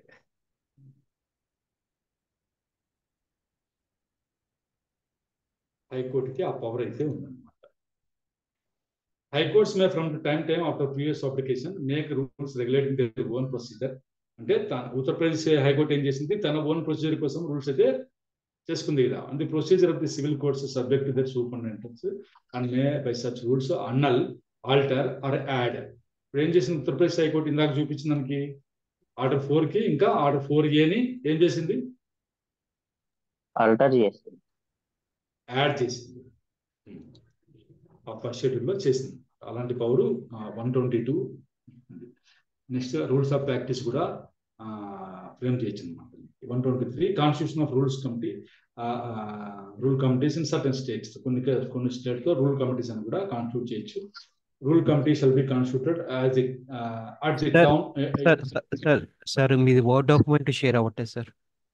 స్క్రీన్ కనబడలేదండి. ఒక నిమిషం sir.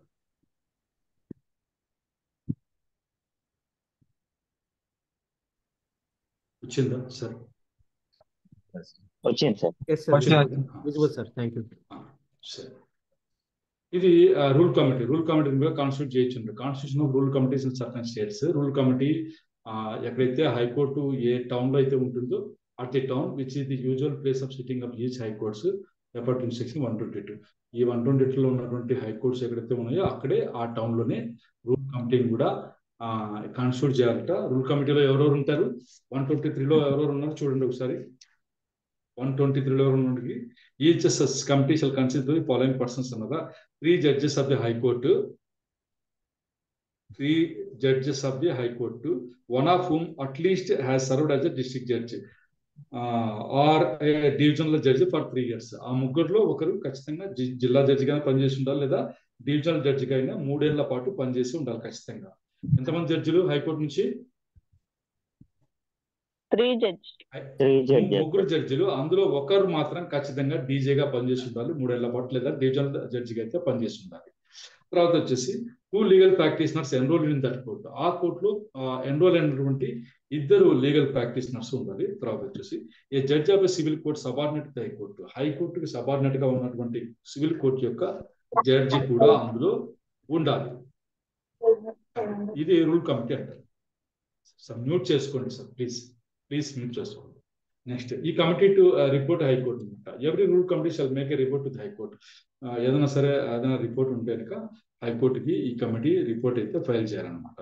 Next 125 power of other high courts to make rules. The high courts other than the court specified in section 122 may exercise the powers conferred by that section in such manner and subject to such conditions that the state government may determine. State government పెట్టే conditions లోబడి మిగతా court అంటే 122 section లో ఉండకుండా ఉన్నటువంటి మిగతా high courts ఏదైతే ఉందో రూల్స్ కూడా ఫ్రేమ్ చేసుకోవచ్చు. కాకపోతే స్టేట్ గవర్నమెంట్ కండిషన్స్ లోబడి ఉండాలని చెప్తున్నారు. అంత ఇంపార్టెంట్ ఏం కాదు, చూద్దాము. 126 rules to be subject to approval. Rules made shall be subject to the previous approval of the government of the state. ఆ స్టేట్ గవర్నమెంట్ యొక్క అప్రూవల్ అయితే ఈ రూల్స్ కి కావాలన్నమాట. ఒకవేళ ఈ హైకోర్టు ఏ స్టేట్ లోనూ లేదు, కేంద్రపాలిత ప్రాంతంలో ఉందనుకోండి, అలాంటప్పుడు సెంట్రల్ గవర్నమెంట్ అప్రూవల్ తీసుకోవాలా, సెంట్రల్ గవర్నమెంట్ అప్రూవల్ తీసుకోవాలన్నమాట. ఇది 126 సెక్షన్ లో మనకి రాశారు. 127 పబ్లికేషన్ ఆఫ్ రూల్స్. మళ్ళీ రూల్స్ ఫ్రేమ్ చేసి చంకలో పెట్టుకుని దొరికితే కాదు కదా, పబ్లిష్ చేయాలి కదా, అందరికీ తెలియాలి కదా. అందరికీ తెలియడం అంటే ఏం చేస్తామంటే రాజపత్రంలో అఫీషియల్ గెజిట్ లో వేయాలన్నమాట. Rule shall be publish in the official gazette అని 127 చెప్తుంది. దీని ప్రకారమే అఫీషియల్ గెజిట్ లో వేస్తుంటారు. సరే, 128 దేని గురించి రూల్స్ చేయొచ్చు అన్నప్పుడు, దేని గురించి రూల్స్ చేయొద్దు అన్నప్పుడు ఎన్ని ఉన్నాయి ఇక్కడ మీకు?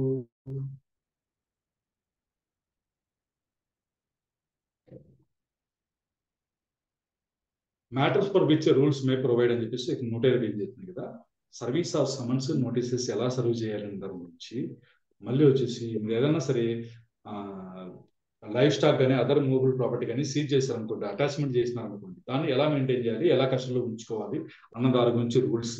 తర్వాత వచ్చేసి కౌంటర్ క్లెయిమ్ వేసినప్పుడు ఎలా ప్రొసీజరు, మళ్ళీ గ్యార్నిషియన్ ఉంటారు కదా, దాని గురించి ఉన్న ప్రొసీజరు. మళ్ళీ డిఫెండెంట్ ఎవరైనా సరే కాంట్రిబ్యూషన్ ఆర్ ఇన్ఎంటీ క్లెయిమ్ చేశారు అనుకోండి, అలాంటప్పుడు ఏ పద్ధతి పాటించాలి, మళ్ళీ సమ్మరీ ప్రొసీజర్ ఎలా, మీన్ ప్రాఫిట్స్ ఎలా, ఈ సూట్స్ అన్ని కన్సాలిడేట్ చేసి చేయడం ఎలా, అప్పీల్స్ కానీ ఇవి కానీ, మళ్ళీ డెలిగేషన్ టు ఎనీ రిజిస్టార్ ఇవన్నీ ఉంటాయి, అవి కూడా ఇచ్చారనమాట. అవి ఎలా, మళ్ళీ ఫార్మ్స్ ఎలా ఉండాలి, రిజిస్టర్ ఎలా ఉండాలి, బుక్స్ ఎలా ఉండాలి అన్న దాని గురించి అయితే ఏం చేయొచ్చట,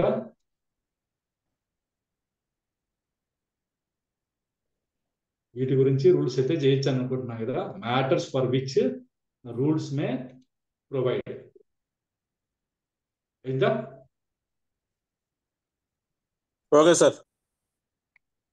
ఈ మ్యాటర్స్ గురించి అయితే రూల్స్ అయితే చేయొచ్చు అని చెప్తున్నారు కదా. ఒక్క నిమిషం.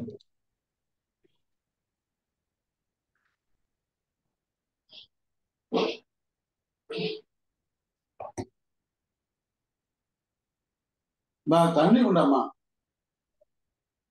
ఇంకా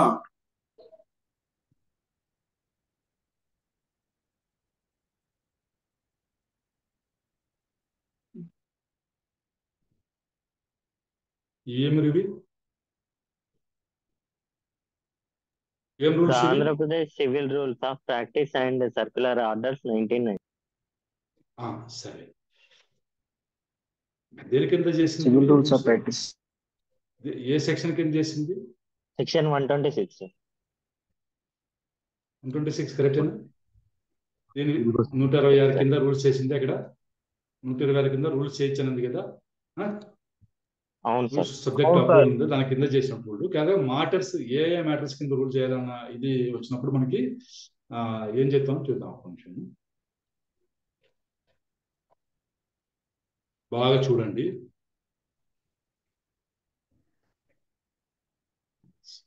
సర్వీస్ ఆఫ్ నోటీస్ గురించి మీద దానిలో ఉంటది, సర్వీస్ ఆఫ్ నోటీస్ ఎలా అన్నది. తర్వాత వచ్చేసి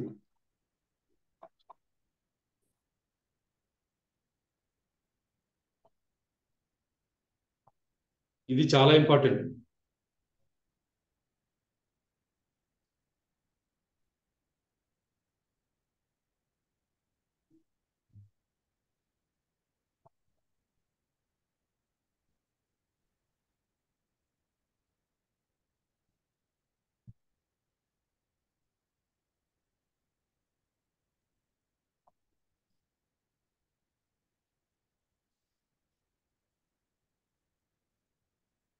ఏమన్నా ఇక్కడ issue of summon or notice. Issue of summons or notices ఉందా? ఇందాక మనము చదువుకున్న దాంట్లో ఫస్ట్ పాయింట్ ఏముంది? Service of first point service of notice. Service of summons notice notice etcetera ఉంది కదా, ఉంది. ఇది అనమాట. ఇట్లా దీని గురించి అయితే ఇది చేయొచ్చని చెప్పేసి ఎన్ని రూల్స్ ఆఫ్ ప్రాక్టీస్ లో ఉండొచ్చు. మీరు ఫార్మ్స్ రాసి చేస్తారా? సమన్ ఫారాలు అవన్నీ మీరే ఫిల్అప్ చేసి రాసి చేస్తారు కదా, 3 కాపీలు మీరే ఫిల్అప్ చేయాలి అన్నది రూల్ లోనే ఉంది. 70 రూల్ నంబర్ 70 అనమాట. ఇలా వీటన్నిటి గురించి రూల్స్ అయితే చేసేటువంటి ఇది హైకోర్టుకి అయితే ఉంది. హైకోర్టు రూల్ ఫ్రేమ్ చేస్తుంది అనమాట. సరేనా?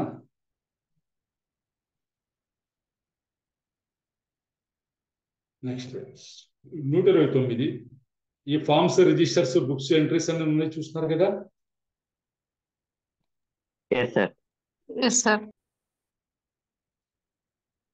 ఒక్క నిమిషం.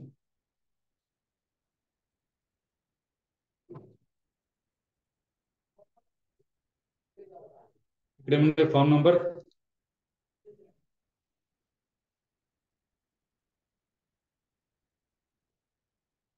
ఫామ్ నంబర్ 50, ఫామ్ నంబర్ 49, ఈ ఫామ్ నంబర్స్ అన్ని ఉన్నాయి చూడండి. ఉన్నాయా? ఉన్నాయి సార్. ఈ ఫామ్స్ తర్వాత వచ్చేసి మీకు బెంచ్ క్లర్క్ దగ్గర ఉండే రిజిస్టర్లన్నీ ఇందులోనే ఉంటాయి. బెంచ్ క్లర్క్ దగ్గర రిజిస్టర్ మెయింటైన్ చేస్తుంటాడు కేసు సూట్ లో, అవన్నీ ఇందులోనే ఉంటాయి.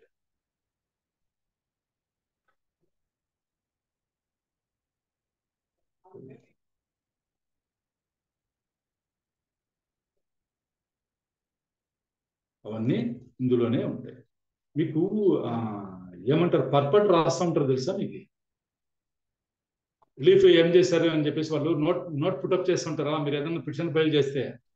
అవును సార్, అవును సార్. ఇవాళ ఏమైంది అని చెప్పి మనం మీరు పిటిషన్ ఫైల్ చేస్తేనే జడ్జి గారి ముందర తీసిపోయడానికి ఒకటి రాస్తూ ఉంటారు నోట్. అవి ఇవే రిఫ్లెక్టింగ్ క్లెయిమ్స్, డ్యామేజెస్ అని చెప్పి రాస్తారు.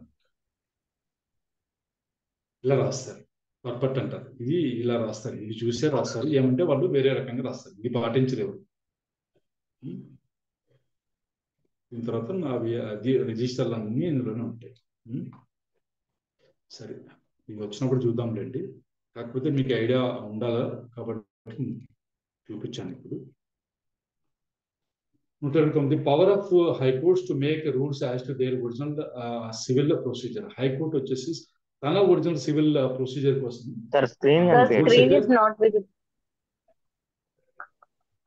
It's not visible, sir. 129 high court తనకి సంబంధించినటువంటి సివిల్ ప్రొసీజర్ కోసం రూల్స్ అయితే ఫ్రేమ్ చేసుకోవచ్చట. 130 ఏమన్నారు? Powers of other high court to make rules as to matters other than procedure. Procedure కాకుండా వేరే మ్యాటర్స్ సంబంధించి రూల్స్ అదర్ హైకోర్ట్స్ చేసుకుంటే 130 సెక్షన్ చెప్తోంది. 131 పబ్లికేషన్ ఆఫ్ రూల్స్ అంటారు. Publication of rules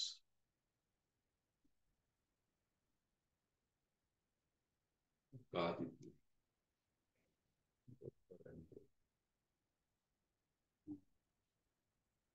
Exemption of certain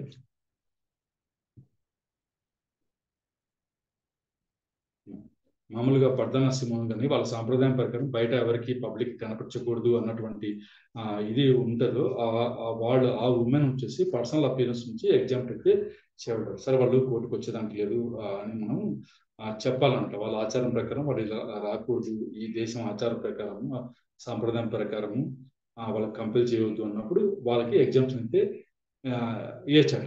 కానీ మరి మామూలుగా ఏమనుకుంటాం మనం, లేడీస్ని అరెస్ట్ చేయరాదు అనే అపోహ అయితే ఉంటుంది కదా. No exemption for the women from arrest in execution of civil process in any case in which the arrest of women is not prohibited by this court.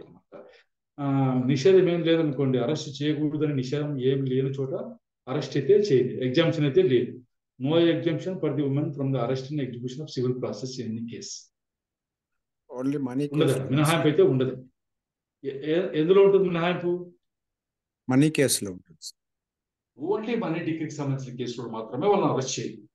Only money డిగ్రీకి సంబంధించిన మాత్రమే వాళ్ళను అరెస్ట్ చేయదు. మిగతా సివిల్ ప్రాసెస్ లో ఎక్కడైనా సరే arrest చేయొచ్చు. సపోజ్ ఒక లేడీ ఉంది, ఆమె డిఫెండెంట్, ఆమె వేరే వాళ్ళ ప్రాపర్టీలో ఆక్రమించేసి ఏదో కట్టేస్తా ఉంది. అవతల వాళ్ళు ప్లేంటిఫ్ సూట్ అయితే ఫైల్ చేసినట్టు, అయ్యే కూడా వేస్తాడు, టెంపరీ ఇంజెక్షన్ ఇచ్చేది. అయినా సరే టెంపరీ ఇంజెక్షన్ ఆమె అతిక్రమించి డిజోబీ చేస్తూ కంటిన్యూ చేస్తా ఉంది. అప్పుడు అతను వెళ్ళి మళ్ళీ డిజోబీడియన్స్ పిటిషన్ వేస్తాడు ప్లేంటిఫ్. అప్పుడు కోర్టు ఏం చేస్తుంది, ఆ పట్టుకొచ్చి లోపల వెళ్ళి అని చెప్తుంది. అప్పుడు ఎగ్జామ్షన్ అయితే ఉండదు. అదనమాట. ఇంకో చోట రెసిస్టెంట్ చేశారనుకోండి, లేడీ రెసిస్ట్ చేసినా కూడా తీసుకెళ్లి లోపలేస్తారు. మనీ డిగ్రీలో మాత్రమే ఉమెన్ కి ఎగ్జామ్షన్ ఉంది, అది మాత్రం బాగా గుర్తుపెట్టాలి. అది నెక్స్ట్ మిగతా పర్సన్స్, కొంతమంది ఇంపార్టెంట్ పర్సన్స్ ఉంటారు కదా, విఐపీలు, వాళ్ళందరికీ ఎగ్జామ్షన్ పర్సనల్ అపియరెన్స్ అంటే వ్యక్తిగత హాజరు నుంచి మినహాయింపు అయితే ఇచ్చారు. వాళ్ళు ఈ లిస్ట్ లో ఉన్న వాళ్ళంతా వాళ్ళే. మీరు ఒకసారి మళ్ళీ చూసుకోండి. 132లో చెప్తుంది. 132 ఇవి తప్పు పడ్డాయి. 133 సార్ 133 సార్, అదే 133 సార్, 133. అవును కరెక్టే. 134 ఏం చెప్తుంది మనకి, arrest other than in execution of decree. ఈపీలో కాకుండా, ఎగ్జిక్యూషన్ ఆఫ్ డిగ్రీలో కాకుండా అరెస్ట్ మిగతా చోట్ల జరిగినప్పుడు ఏ వర్తిస్తాయి అంటే సెక్షన్ 55, 57, 59 కూడా వర్తిస్తాయి అని చెప్పేసి చెప్తున్నారు. 55 అంటే అరెస్ట్ అండ్ డిటెన్షన్ గురించి చెప్తుంది. 57 వచ్చేసి సబ్సిస్టెన్స్ అలవెన్స్ గురించి చెప్తుంది. మీకు 59 వచ్చేసి మనకి ఏం చెప్తుంది, ఇల్నెస్ వల్ల release on the ground of illness గురించి చెప్తాను అనమాట. ఇవే వర్తిస్తాయి. అంటే ఈపీలో కాకుండా మిగతా చోట్ల కూడా అరెస్ట్ డిటెన్షన్ చేయొచ్చునా?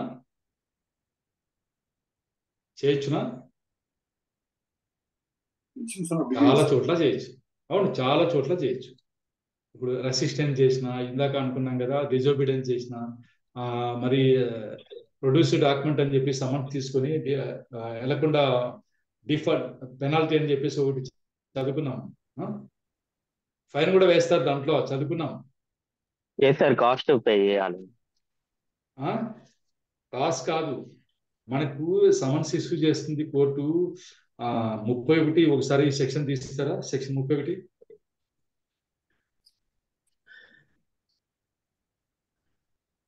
తరోగా నేర్చుకోండి. ఊరికే వస్తున్నాము క్లాస్కి వెళ్తున్నాము అని చెప్పేసి కాదు.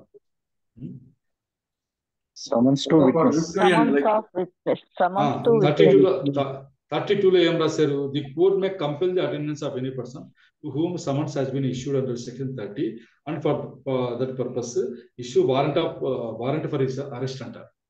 చేయొచ్చు అనమాట, చేయొచ్చు. అతనికి ఫైన్ కూడా ఇంపోజ్ చేయొచ్చు అని చెప్పేసి అక్కడ మనం 5,000 రూపీస్కి మించకుండా అని చెప్పేసి చూడండి. 32 అది గుర్తుపెట్టుకోండి. తర్వాత వచ్చేసి మనకు 135 వచ్చేసి ఉన్నారు. సివిల్ ప్రాసెస్ లో కొంతమందికి అయితే అరెస్ట్ నుంచి మినహాయింపు అయితే ఇచ్చారు. వీళ్ళు జడ్జి, మేజిస్ట్రేట్, జ్యుడిషియల్ ఆఫీసర్, వాళ్ళు కోర్టుకు వెళ్ళేటప్పుడు, కోర్టులో కూర్చొని వర్క్ చేసేటప్పుడు, మళ్ళీ ఇంటికి వచ్చేటప్పుడు వాళ్ళని సివిల్ ప్రాసెస్ కింద అరెస్ట్ అయితే చేయవద్దు. క్రిమినల్ కేసుల్లో చేసుకోవచ్చు అనమాట. వాళ్ళు వచ్చేసి ట్రిబ్యునల్స్ విషయంలో ఏమన్నారంటే, ట్రిబ్యునల్లో ఏదైనా మ్యాటర్ పెండింగ్ ఉన్నప్పుడు పార్టీస్, వాళ్ళ వకీళ్ళు, ముక్తార్స్, ఇవన్నీ పాత పేర్లు, రెవెన్యూ ఏజెంట్స్, రికగ్నైజ్ ఏజెంట్స్, వాళ్ళ సాక్షులు, వాళ్ళందరూ shall be exempted from arrest under civil process అదనమాట. ఇది ఉంటుంది. ఇది కూడా చూసుకోండి ఊరికే అంతే ఎగ్జామ్షన్. 135A వచ్చేసి వచ్చేసి exemption of members of legislative bodies from arrest and detention civil procedure. Arrest detention కాకుండా వీళ్ళందరికీ మినహాయింపు అయితే ఇచ్చారు. వీళ్ళందరూ లిస్టు మీకు 135A ఉంటుంది అనమాట. ఎమ్మెల్యేలు, ఎంపీలు వీళ్ళంతా దాని కిందనే ఉన్నారు. ఓన్లీ సివిల్ ప్రాసెస్ ఇది, వేరేది కాదు. మళ్ళీ మీరు ఇంకా అరెస్ట్ చెబుతునే భ్రమలో మాత్రం ఉండకండి. ఈ లిస్టు ఒకసారి చూసుకోండి మీరు ఎవరెవరిని మినహాయింపు ఇచ్చారు. నెక్స్ట్ 136 వచ్చేసి మీకు ఏం చెప్తుంది, వేరే application is made that any person shall be arrested or that any property shall be attached on provisions of this code not relating to the execution of decree. Such person resides of such property situated outside the local limits of the court. If the application is made, the court may in its discretion issue a warrant of arrest or make an order of attachment, send to the district court within the local limits of whose jurisdiction such personal property resides. ఇది వచ్చేసి attachment కానీ arrest కానీ warranty ఇవ్వాలనుకుంటే ఎక్కడైతే ఉంటాడో ఆ జిల్లా కోర్టుకి ఇదైతే పంపిస్తుందని చెప్పేసి మనకు చెప్తున్నారు. అవుట్ సైడ్ డిస్ట్రిక్ట్ ఉన్నప్పుడు ఎలా అంటే ఆ డిస్ట్రిక్ట్ కోర్టుకి పంపించాలి. And sent the district court within the local limits of whose jurisdiction such personal property resides of victim. ఏదంటే ఆ copy of the warrant or order ఈ కాస్ట్ కూడా పంపిస్తుంది ఆ కోర్టుకి. అది వేరే విషయం. ఇది కూడా ఒకసారి మీరు చూసుకోండి. 136 ఉన్నది. సరే 137 వచ్చేసి language of subordinate courts. Subordinate courts లో లాంగ్వేజ్ ఏముండాలి అన్నప్పుడు ఇచ్చేది. The language which on the comments of this code is the language of any court subordinate to high court shall continue to be language of subordinate court until the state government otherwise. State government మీకు చెప్పేదాకా అదే ఈ code comments అయినప్పుడు ఏదైతే ఉందో అదే language అయితే ఉంటుందట. మళ్ళీ స్టేట్ గవర్నమెంట్ వచ్చేసి డిక్లేర్ చేయొచ్చట. ఏమని, దేనికోసం, what shall be the language of any such court. ఆ కోర్ట్ లాంగ్వేజ్ ఏది ఉండాలి, ఏ క్యారెక్టర్ ఆఫ్ అప్లికేషన్స్ కి ఇది వర్తిస్తుంది లాంగ్వేజ్, ఈ ప్రొసీడింగ్స్ ఏ భాషలో రాయాలి అన్న దాని నుంచి స్టేట్ గవర్నమెంట్ అయితే డిక్లేర్ చేస్తున్నట. Next where the court requires or allows anything other than కదా.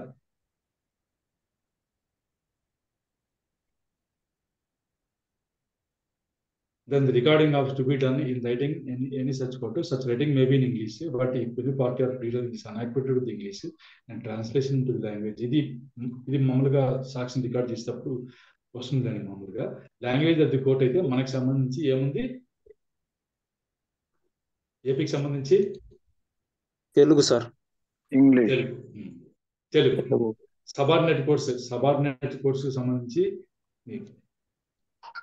సబార్డినేట్ కోర్టు, హైకోర్టు కాదు, సబార్డినేట్ కోర్టుకు సంబంధించి లాంగ్వేజ్ మన ఏపీలో తెలుగు.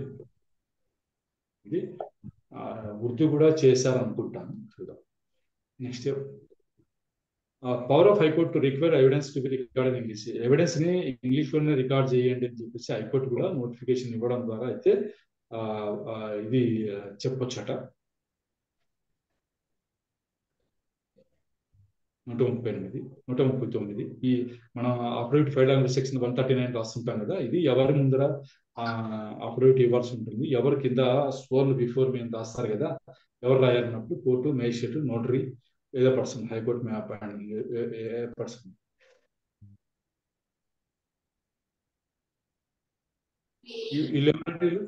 ఎవరైనా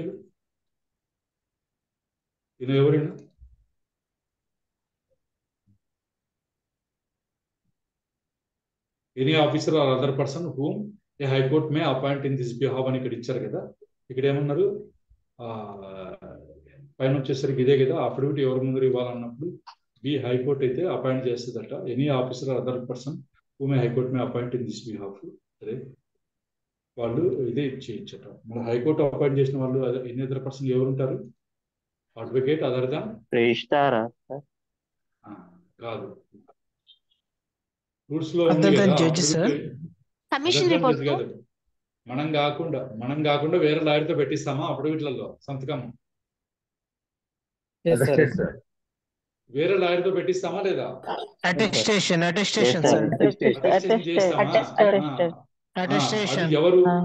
అది ఎవరు హైకోర్టు రూల్స్ లో చెప్పింది. ఒకసారి మీరు AP civil rules of practice తీసి చాప్టర్ 4 చూడండి. చాప్టర్ 4లో అఫిడవిట్స్ అనే హెడ్డింగ్ ఉంటుంది. దాని కింద ఎవరి ముందర చేయొచ్చు అని ఉంటుంది అనమాట. దాంట్లో వార్డు కౌన్సిలర్ కూడా ఉంటాడు, నోటరీ ఉంటాడు, వార్డు కౌన్సిలర్ ఉంటాడు, వాళ్ళంతా ఉన్నారు చూడండి, ఎమ్మెల్యేలు, వాళ్ళ ముందర కూడా మనం అఫిడవిట్ ఇవ్వచ్చు అనమాట. నెక్స్ట్ ఈ సాల్వేజ్ గురించి అసెసర్స్ 140, ఇది కూడా మీరు చూసుకోండి.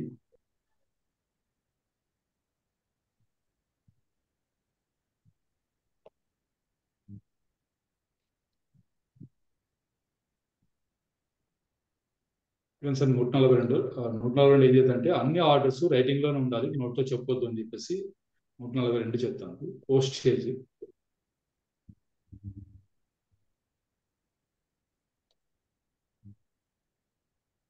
పోస్టేజ్ అయితే సమన్స్ కానీ నోటీస్ కానీ లెటర్ కానీ ఈ కోడ్ కింద ఇష్యూ చేసినటువంటికి పోస్ట్ ద్వారా పంపించాల్సినటువంటిది ఆ ఫీజు ఏదైతే రిజిస్ట్రేషన్ చేయలేదు కదా, మామూలు రిజిస్టర్ పోస్ట్ రిజిస్టర్ చేయలేదు కదా, అది పే చేయాలట. Shall be paid within time fixed before the communications made. దీని ముందే మీరు పోస్టేజ్ చెల్లించాలి అని 143 చెప్తుంది. 144 where under insofar as a decree or order is varied or reversed in an appeal revision or other proceeding or is set aside or modified in any suit initiated for the purpose, the court which passes the decree order shall, on the application of any party entitled to benefit by way of restitution or otherwise cause such restitution be made as well so far as may place the parties in position which they would have occupied but for such decree such part thereof under the restitution. అంటే మళ్ళీ restitution అంటే మామూలుగా ఏమని అర్థం, తెలుగులో ఆయన బాగా రాశాడు, పునఃస్థాపన అంటారు. రెస్టిట్యూషన్ అంటే పోయినవి మళ్ళీ తిరిగి అంటే యథాస్థానంలో ఉంచడం అనమాట. అంటే మరి పోయినవన్నీ తిరిగి తెచ్చుకోవడం అనమాట. ఈ మామూలుగా ఒక కోర్టు మీ సూట్ డిస్మిస్ చేసింది అనుకోండి, ఇవన్నీ పోయింటాయి, మీరు అప్పీల్కి వెళ్ళి మళ్ళీ రివర్స్ చేస్తారు అనుకోండి, మోడిఫై అయినా ఇచ్చింది సెట్ సైడ్ అని అయినప్పుడు మళ్ళీ రెస్టిట్యూషన్ అవుతుంది. అంటే ఎవరి దీంట్లోకి వాళ్ళు వస్తారు. ఇది కూడా కొంచెం చూసుకోవాల్సిన సబ్జెక్ట్. ఏమంటే రెస్టిట్యూషన్ మాట వచ్చింది కదా, ఇది సెక్షన్ 144 అయితే గుర్తుపెట్టుకోండి, దీని గురించి పెద్ద అవసరం లేదనుకుంటాను. 145 సరే, 145 ఏమంటున్నారు, enforcement of liability of surety where any person has furnished security to give or given a guarantee for the performance of any decree or any part thereof, for the restitution of any property taken in execution of a decree, or for the payment of any money or the fulfillment of any condition imposed on any person under the order of the court in any suit in any proceeding consequent thereon. Mali, the decree or order may be executed in the manner then provided for the execution of decrees. Namely, if he has rendered himself personally liable against him to that extent, if he has furnished any property as security by sale of such property to the extent of security, if the case falls both under clauses 1 and 2, 1 to రెండింటి కింద పడింది అనుకోండి, అలాంటప్పుడు then to the extent of specified in those clauses, ఆ clauses వరకు. అంటే అర్థమైంది తెలుసా, షూటర్ గ్యారంటర్ అనేది అటాచ్మెంట్ బిఫోర్ జడ్జ్మెంట్ ఏదో జరిగింది. అటాచ్మెంట్ బిఫోర్ జడ్జ్మెంట్ అన్నప్పుడు 48 hours టైం ఇచ్చి ఉంటారు కదా, 45 గంటలు ఫర్నిష్ సెక్యూరిటీ ఫర్నిష్ చేయకపోతే ఈ ప్రాపర్టీని ఏం చేస్తామని చెప్పుంటారు, అటాచ్మెంట్ చేస్తామని చెప్పుంటారు. అలాంటప్పుడు ఒక అతను వచ్చేసి సెక్యూరిటీ ఫర్నిష్ చేస్తాడు. ఆ సెక్యూరిటీ ఫర్నిష్ చేసిన దాని ప్రకారంగా అతను నిలుపుకోలేదు అనుకోండి, అలాంటప్పుడు ఏం చేస్తారు, ఆ సెక్యూరిటీగా ఫర్నిష్ చేసిన ప్రాపర్టీని అటాచ్ చేసి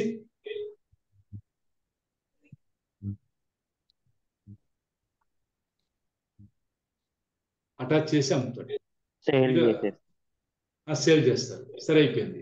జేడీఆర్ను పట్టుకొని వచ్చి ఉంటారు. జేడీఆర్ని పట్టుకొని వచ్చినప్పుడు జామీన్ ఇస్తే ఇడ్చి పెడతామని చెప్పి ఫర్నిష్ సెక్యూరిటీ అని అడుగుతుంది కోర్టు. అప్పుడు వచ్చి ఒక అతను జామీన్ పడతాడు. తర్వాత ఆ జేడీఆర్ పారిపోతాడు. అప్పుడు ఎవరి పేరుకి వస్తారు,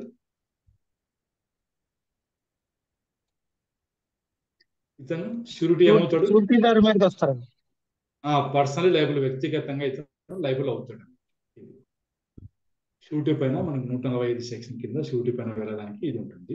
146 మరి రిప్రజెంటేటివ్స్ ఉంటారు కదా, ప్రతినిధులు ఉంటారు కదా, వాళ్ళపైన ఎలా అనేది 146 చెప్తుంది. ఇదేమంత ఇంపార్టెంట్ కాదు.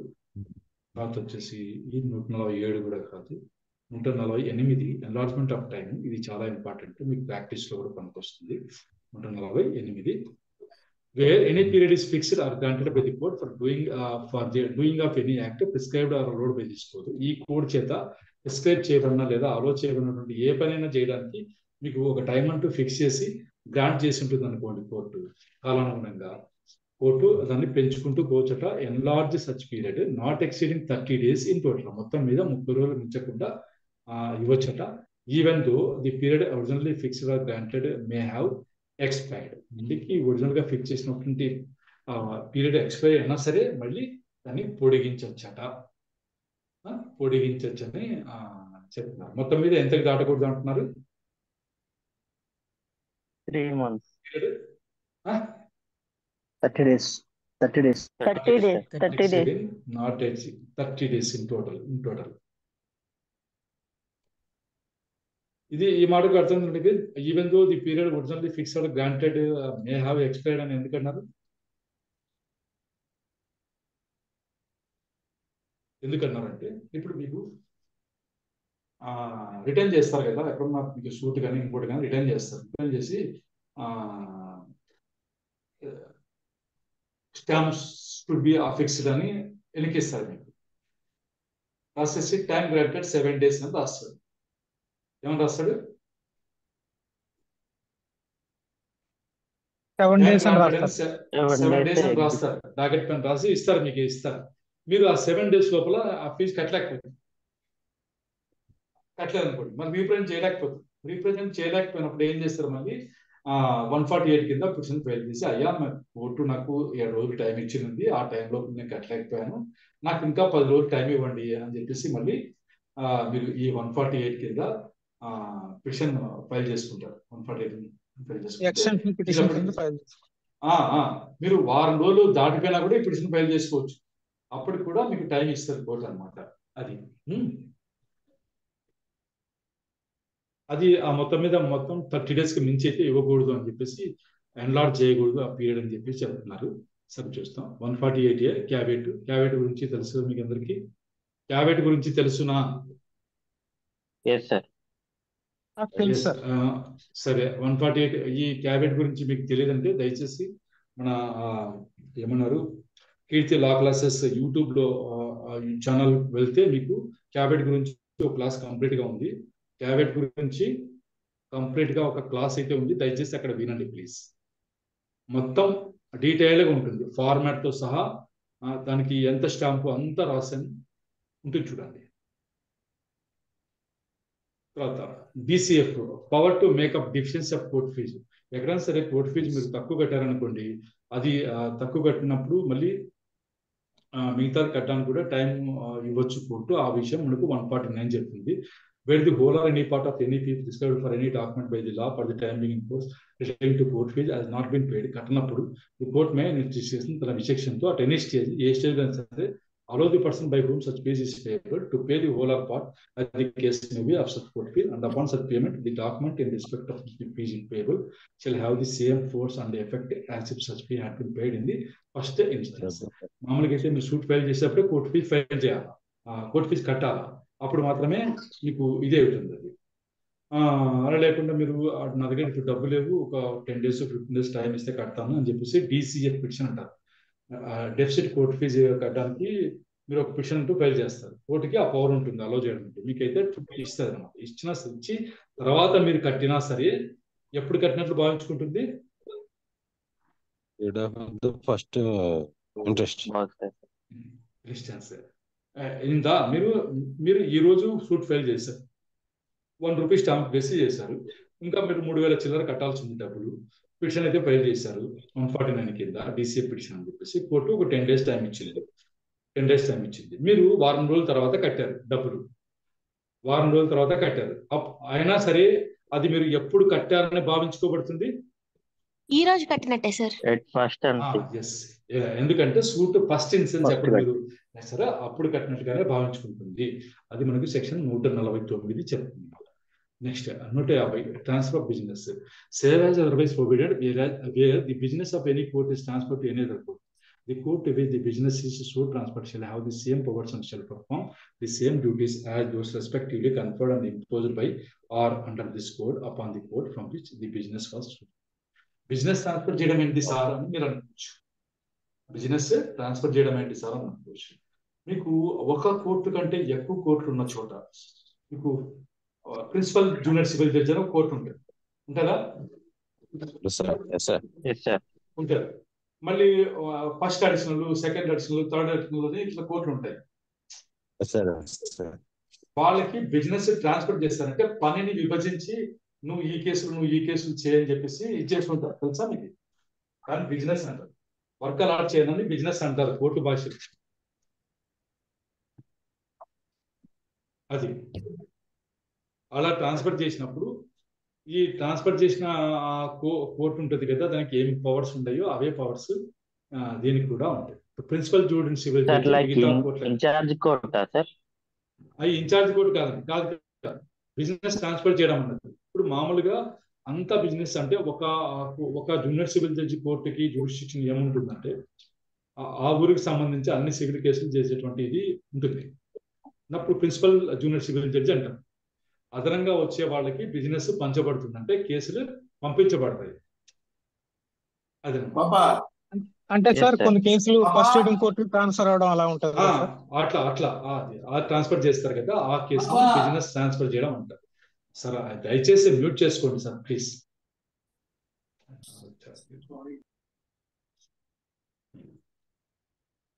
తర్వాత ఇంకొకటి 151 most important, saving of inherent powers of court. Court యొక్క ఇన్హెరెంట్ పవర్స్ ఉంటాయి కదా, ఇవి దీనికి ఎక్సెప్షన్ అన్నమాట. అంటే ఈ కోడ్ లో ఏమి చెప్పబడినప్పటికీ nothing in this code shall be deemed to limit or otherwise affect the inherent powers of the court to make such orders as may be necessary for the end of justice or to prevent abuse of process of the court అన్నమాట. దీన్ని నివారించడానికి, prevent abuse of process నివారించడానికి, మరి for the ends of justice న్యాయము జరిపించడానికి అవసరమైనటువంటి ఎటువంటి order అయినా pass చేయడం నుంచి ఈ కోడ్ లో ఉన్న ఏదిను ఈ కోర్టు యొక్క పవర్ని లిమిట్ చేయలేవు. ఇంతే నీ పవర్ అని లిమిట్ అయితే చేయలేవు. అన్లిమిటెడ్ పవర్ కోర్టుకి అయితే ఉంటుంది అన్నమాట. ఈ కోడ్ లో ఏం చెప్పబడి ఉన్నప్పటికీ కోర్టు అనుకుంటే ఇన్హెరెంట్ పవర్ ఉపయోగించి ఎటువంటి ఆర్డర్ అయినా పాస్ చేయొచ్చు. ఈ ఇన్హెరెంట్ పవర్ అనేది ఎప్పుడు యూజ్ చేసుకోవాలి అంటే, ఇన్హెరెంట్ పవర్ జడ్జిమెంట్ ఏదైనా ప్రావిజన్ లేనప్పుడు యూజ్ చేసుకోవాలి. ప్రొవిజన్ లేనప్పుడు, ఎటువంటి ప్రొవిజన్ మీరు అడిగిన రిలీఫ్ అంటే మీకు ఇవ్వాల్సిన రిలీఫ్ కోసము సిపిసిలో ఎటువంటి ప్రొవిజన్ అవైలబుల్ గా లేనప్పుడు మాత్రమే ఈ 151 మీరు వాడుకోవాల్సింది. చాలా మంది కొన్ని సెక్షన్ రాసి మళ్ళా అండ్ 151 సిపిసి రాసి ఏమైతుంది అని చెప్తుంటారు. తప్పది. 151 ఎప్పుడు వాడాలంటే ఎటువంటి ఇది లేనప్పుడు మాత్రమే వాడాలి. అది బాగా గుర్తుపెట్టుకోండి. 152 amendments of judgments, decrees of orders. దీంట్లో వచ్చేసి 152 ఏమవుతుందంటే క్లర్కల్ ఆర్ అర్థమెటికల్ మిస్టేక్స్ మాత్రమే జడ్జ్మెంట్స్, డిగ్రీస్ ఆర్డర్లు ఏదైనా ఉంటే అవి మటుకి చిన్న చిన్న తప్పులు ఉంటాయి కదా ఎప్పుడైనా సరే, అవి కోర్టు వచ్చేసి either it's of own motion are on the application parties. సరే ఇది తప్పు ఏం చూడండి మనం చెప్పినా సరే కోర్టు తనంతకి తాను గుర్తించినా సరే జడ్జిమెంట్, డిగ్రీ ఆర్ ఆర్డర్స్ లో ఏదైనా చిన్నటువంటి క్లర్కల్ ఆర్ అర్థమెటికల్ మిస్టేక్స్ ఏమైనా ఉంటే అవి అమెండ్ చేసుకోవచ్చిన పవర్ 152 మనకు ఇస్తుంది అనమాట. నెక్స్ట్ 153 ఏమి ఇస్తుంది? General power to amend. The court may at any time and on such terms as the costs or otherwise as it may thinks with amend any defect or error in any proceeding in this court and all necessary amendments shall be made for the purpose of determine the real question or issue raised by or depending on such proceeding. ఏదైనా proceedings లో కానీ ఇంకో దాంట్లో కానీ defect లేదా error ఉంటే proceedings suit లో జరిగినటువంటి ఏ ప్రొసీడింగ్ లో అయినా సరే ఏదైనా చిన్న డిఫెక్ట్ కానీ ఎర్రర్ కానీ ఉంటే దాన్ని అమెండ్ చేయొచ్చు ఏ టైంలో అయినా సరే అని చెప్పేసి. దేనికోసం అంటే ఇట్లా అమెండ్ చేయకపోతే సూట్ లో ఉన్నటువంటి రియల్ క్వశ్చన్ డిటర్మైన్ చేయడానికి వీలు ప్రొసీడింగ్స్ లో ఉన్నటువంటి పాయింట్ ఉన్న చోట చిన్నది ఏమన్నా డిఫెక్ట్ కానీ ఎర్రర్ కానీ ఉంటే అమెండ్ అయితే చేయొచ్చు అని చెప్పేసి. చెప్తున్నారు. ఇది దేంట్లో అయితే దేంట్లో సూట్లోనా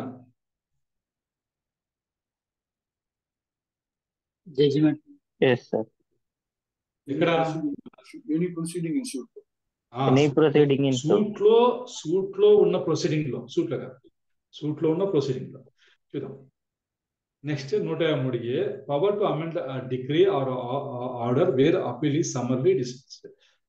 మీరు అపీల్కి వెళ్ళినప్పుడు అపీల్ డిస్మిస్ అయింది అనుకోండి, అప్పుడు డిగ్రీని కానీ ఆర్డర్ కానీ అమెండ్ చేసే పవర్ 153A ఇచ్చింది మీకు. Where an appellate court dismisses an appeal under Rule 11 of 41, the power of the court to amend on Section 152, the decree or order appealed against may be exercised by the court, which are passed the decree or order in the first instance, notwithstanding that the dismissal of the appeal has the effect of confirm the decree or order as the case may be passed by the court of first instance. ఇది కూడా మీరు చూసుకోండి. 153A ఒకసారి appeal dismiss అయినప్పుడు కింది కోర్టుకి power అయితే వస్తుందట. 153A, 153B place applied to be deemed to be open court. ఇది మామూలుగా మీకు అందరికి ప్రతిరోజు చూస్తూనే ఉంటారు. ఇది చూస్తూ ఉంటారు కదా ప్రతిరోజు.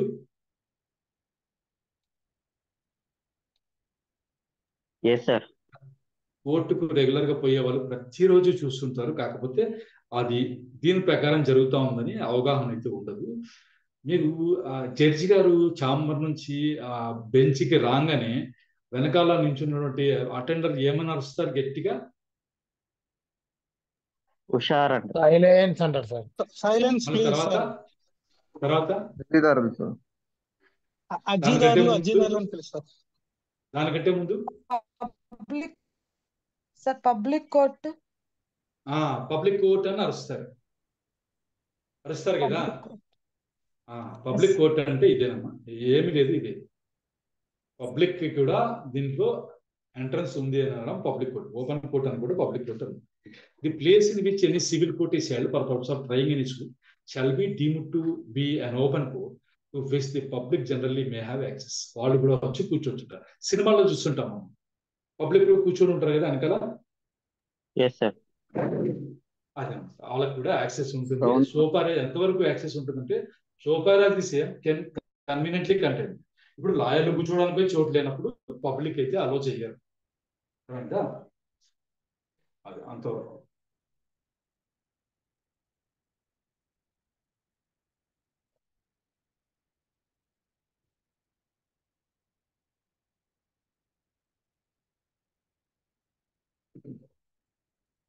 కొన్నిసార్లు బయటకు వెళ్ళిపోమని కూడా అనొచ్చు అనమాట జడ్జి గారు ఎవరైనా సరే. అది కూడా మీకు 153B కింద ఇచ్చారు.